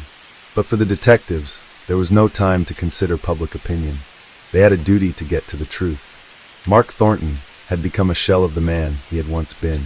His physical recovery was slow but steady, and each day that passed seemed to weigh more heavily on him. His memory remained a blank, and his inability to recall the events that led to Carla's death made it all the more difficult for investigators to piece the puzzle together. He would not speak about the affair, nor would he comment on the cryptic note found at the scene of the crime. Despite the overwhelming evidence against him, Mark had not confessed, and without a confession, they could not proceed with an arrest. The police took their next steps cautiously. The forensic team returned to the Thornton home, searching for any overlooked clues that might tie Mark to the crime in a more definitive way. Their efforts seemed futile at first, but a breakthrough came when they discovered something unexpected in the attic. There, hidden beneath old furniture and dusty boxes, they found a journal belonging to Carla. The journal had been kept secret, tucked away from prying eyes. It wasn't clear why Carla had chosen to document her thoughts in private, but it was now an invaluable resource. The journal revealed something startling. Carla had suspected something was wrong in her marriage long before the tragic events of January 1st. She wrote of feeling increasingly isolated from Mark, of sensing that he was pulling away from her, emotionally and physically. But the entries didn't point solely to Mark's affair with Clara. Carla had written about strange behavior from Mark, things that seemed uncharacteristic. She had even made vague references to his mood swings, his sudden irritability, and the odd feeling that something was simmering beneath the surface. What struck the detectives as most troubling was an entry from December 20th, 2 weeks before her death. It read, "I think he's hiding something from me. I'm scared of what he might do if I confront him." This entry didn't necessarily provide new information, but it added to the growing understanding of the dynamics within the Thornton marriage. Carla had been scared, but she hadn't known the extent of the danger she was facing. She had been slowly piecing together the fractured parts of her marriage, but in the end, it seemed she never had a chance to confront the truth. Armed with this newfound knowledge, the detectives pressed forward. They began to focus more intently on the timeline of events leading up to the murder. There was one final piece of the puzzle that had yet to be fully explored: Mark's interactions with Clara Williams in the days leading up to Carla's death. The affair, although painful, had not been the driving force behind the murder, but it was clear now that Clara's role was more complex than they had first thought. She had pushed Mark into a corner, pressuring him to leave Carla, to make a decision, to free himself from the marriage. Clara had continued to text Mark even after the incident, trying to manipulate him emotionally, telling him that Carla's death was for the best, that they could now be together. These messages, once dismissed as mere desperation, were now seen in a darker light. Detectives made a crucial decision. They needed to bring Clara in for questioning. They couldn't ignore the possibility that her influence had played a role in Carla's death. Even though Clara had not been physically present during the murder, her manipulation of Mark could have been the spark that ignited the tragedy. When Clara was interviewed, she maintained her composure at first. She expressed shock and sorrow at Carla's death, but also a strange sense of detachment. She didn't cry. She didn't seem truly distressed. She spoke of how much she had cared for Mark, how she had been trying to help him get out of a marriage that had been suffocating him. She denied any involvement in Carla's death, claiming she had not known the events would escalate the way they did. But when questioned about the messages she had sent to Mark after the murder, Clara became defensive. She admitted to urging Mark to move on with her, but she denied any culpability in Carla's death. "I never wanted anyone to get hurt," Clara said, her voice cold and distant. "I just wanted him to be happy." The detectives, now armed with a clearer picture, were left with a disturbing conclusion. Mark Thornton, under the pressure of his own guilt and the manipulative force of his affair with Clara, had cracked. He had made the choice to end his marriage, but in doing so, he had taken the life of his wife. Clara, while not physically involved in the murder, had been an accomplice in the emotional sense.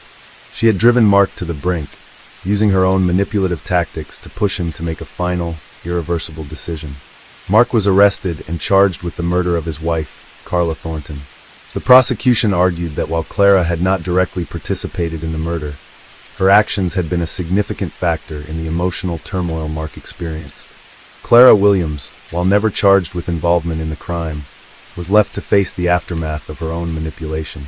The case sent shockwaves through Rolling Acres, a town that would never be the same again. As the trial began, the truth of the Thornton tragedy became painfully clear. Mark's guilt was undeniable, and the jury convicted him of first-degree murder. He was sentenced to life in prison, with the possibility of parole after 25 years. Clara, though never charged with the crime, was left to grapple with her own role in the tragedy. She had gotten what she wanted in the end.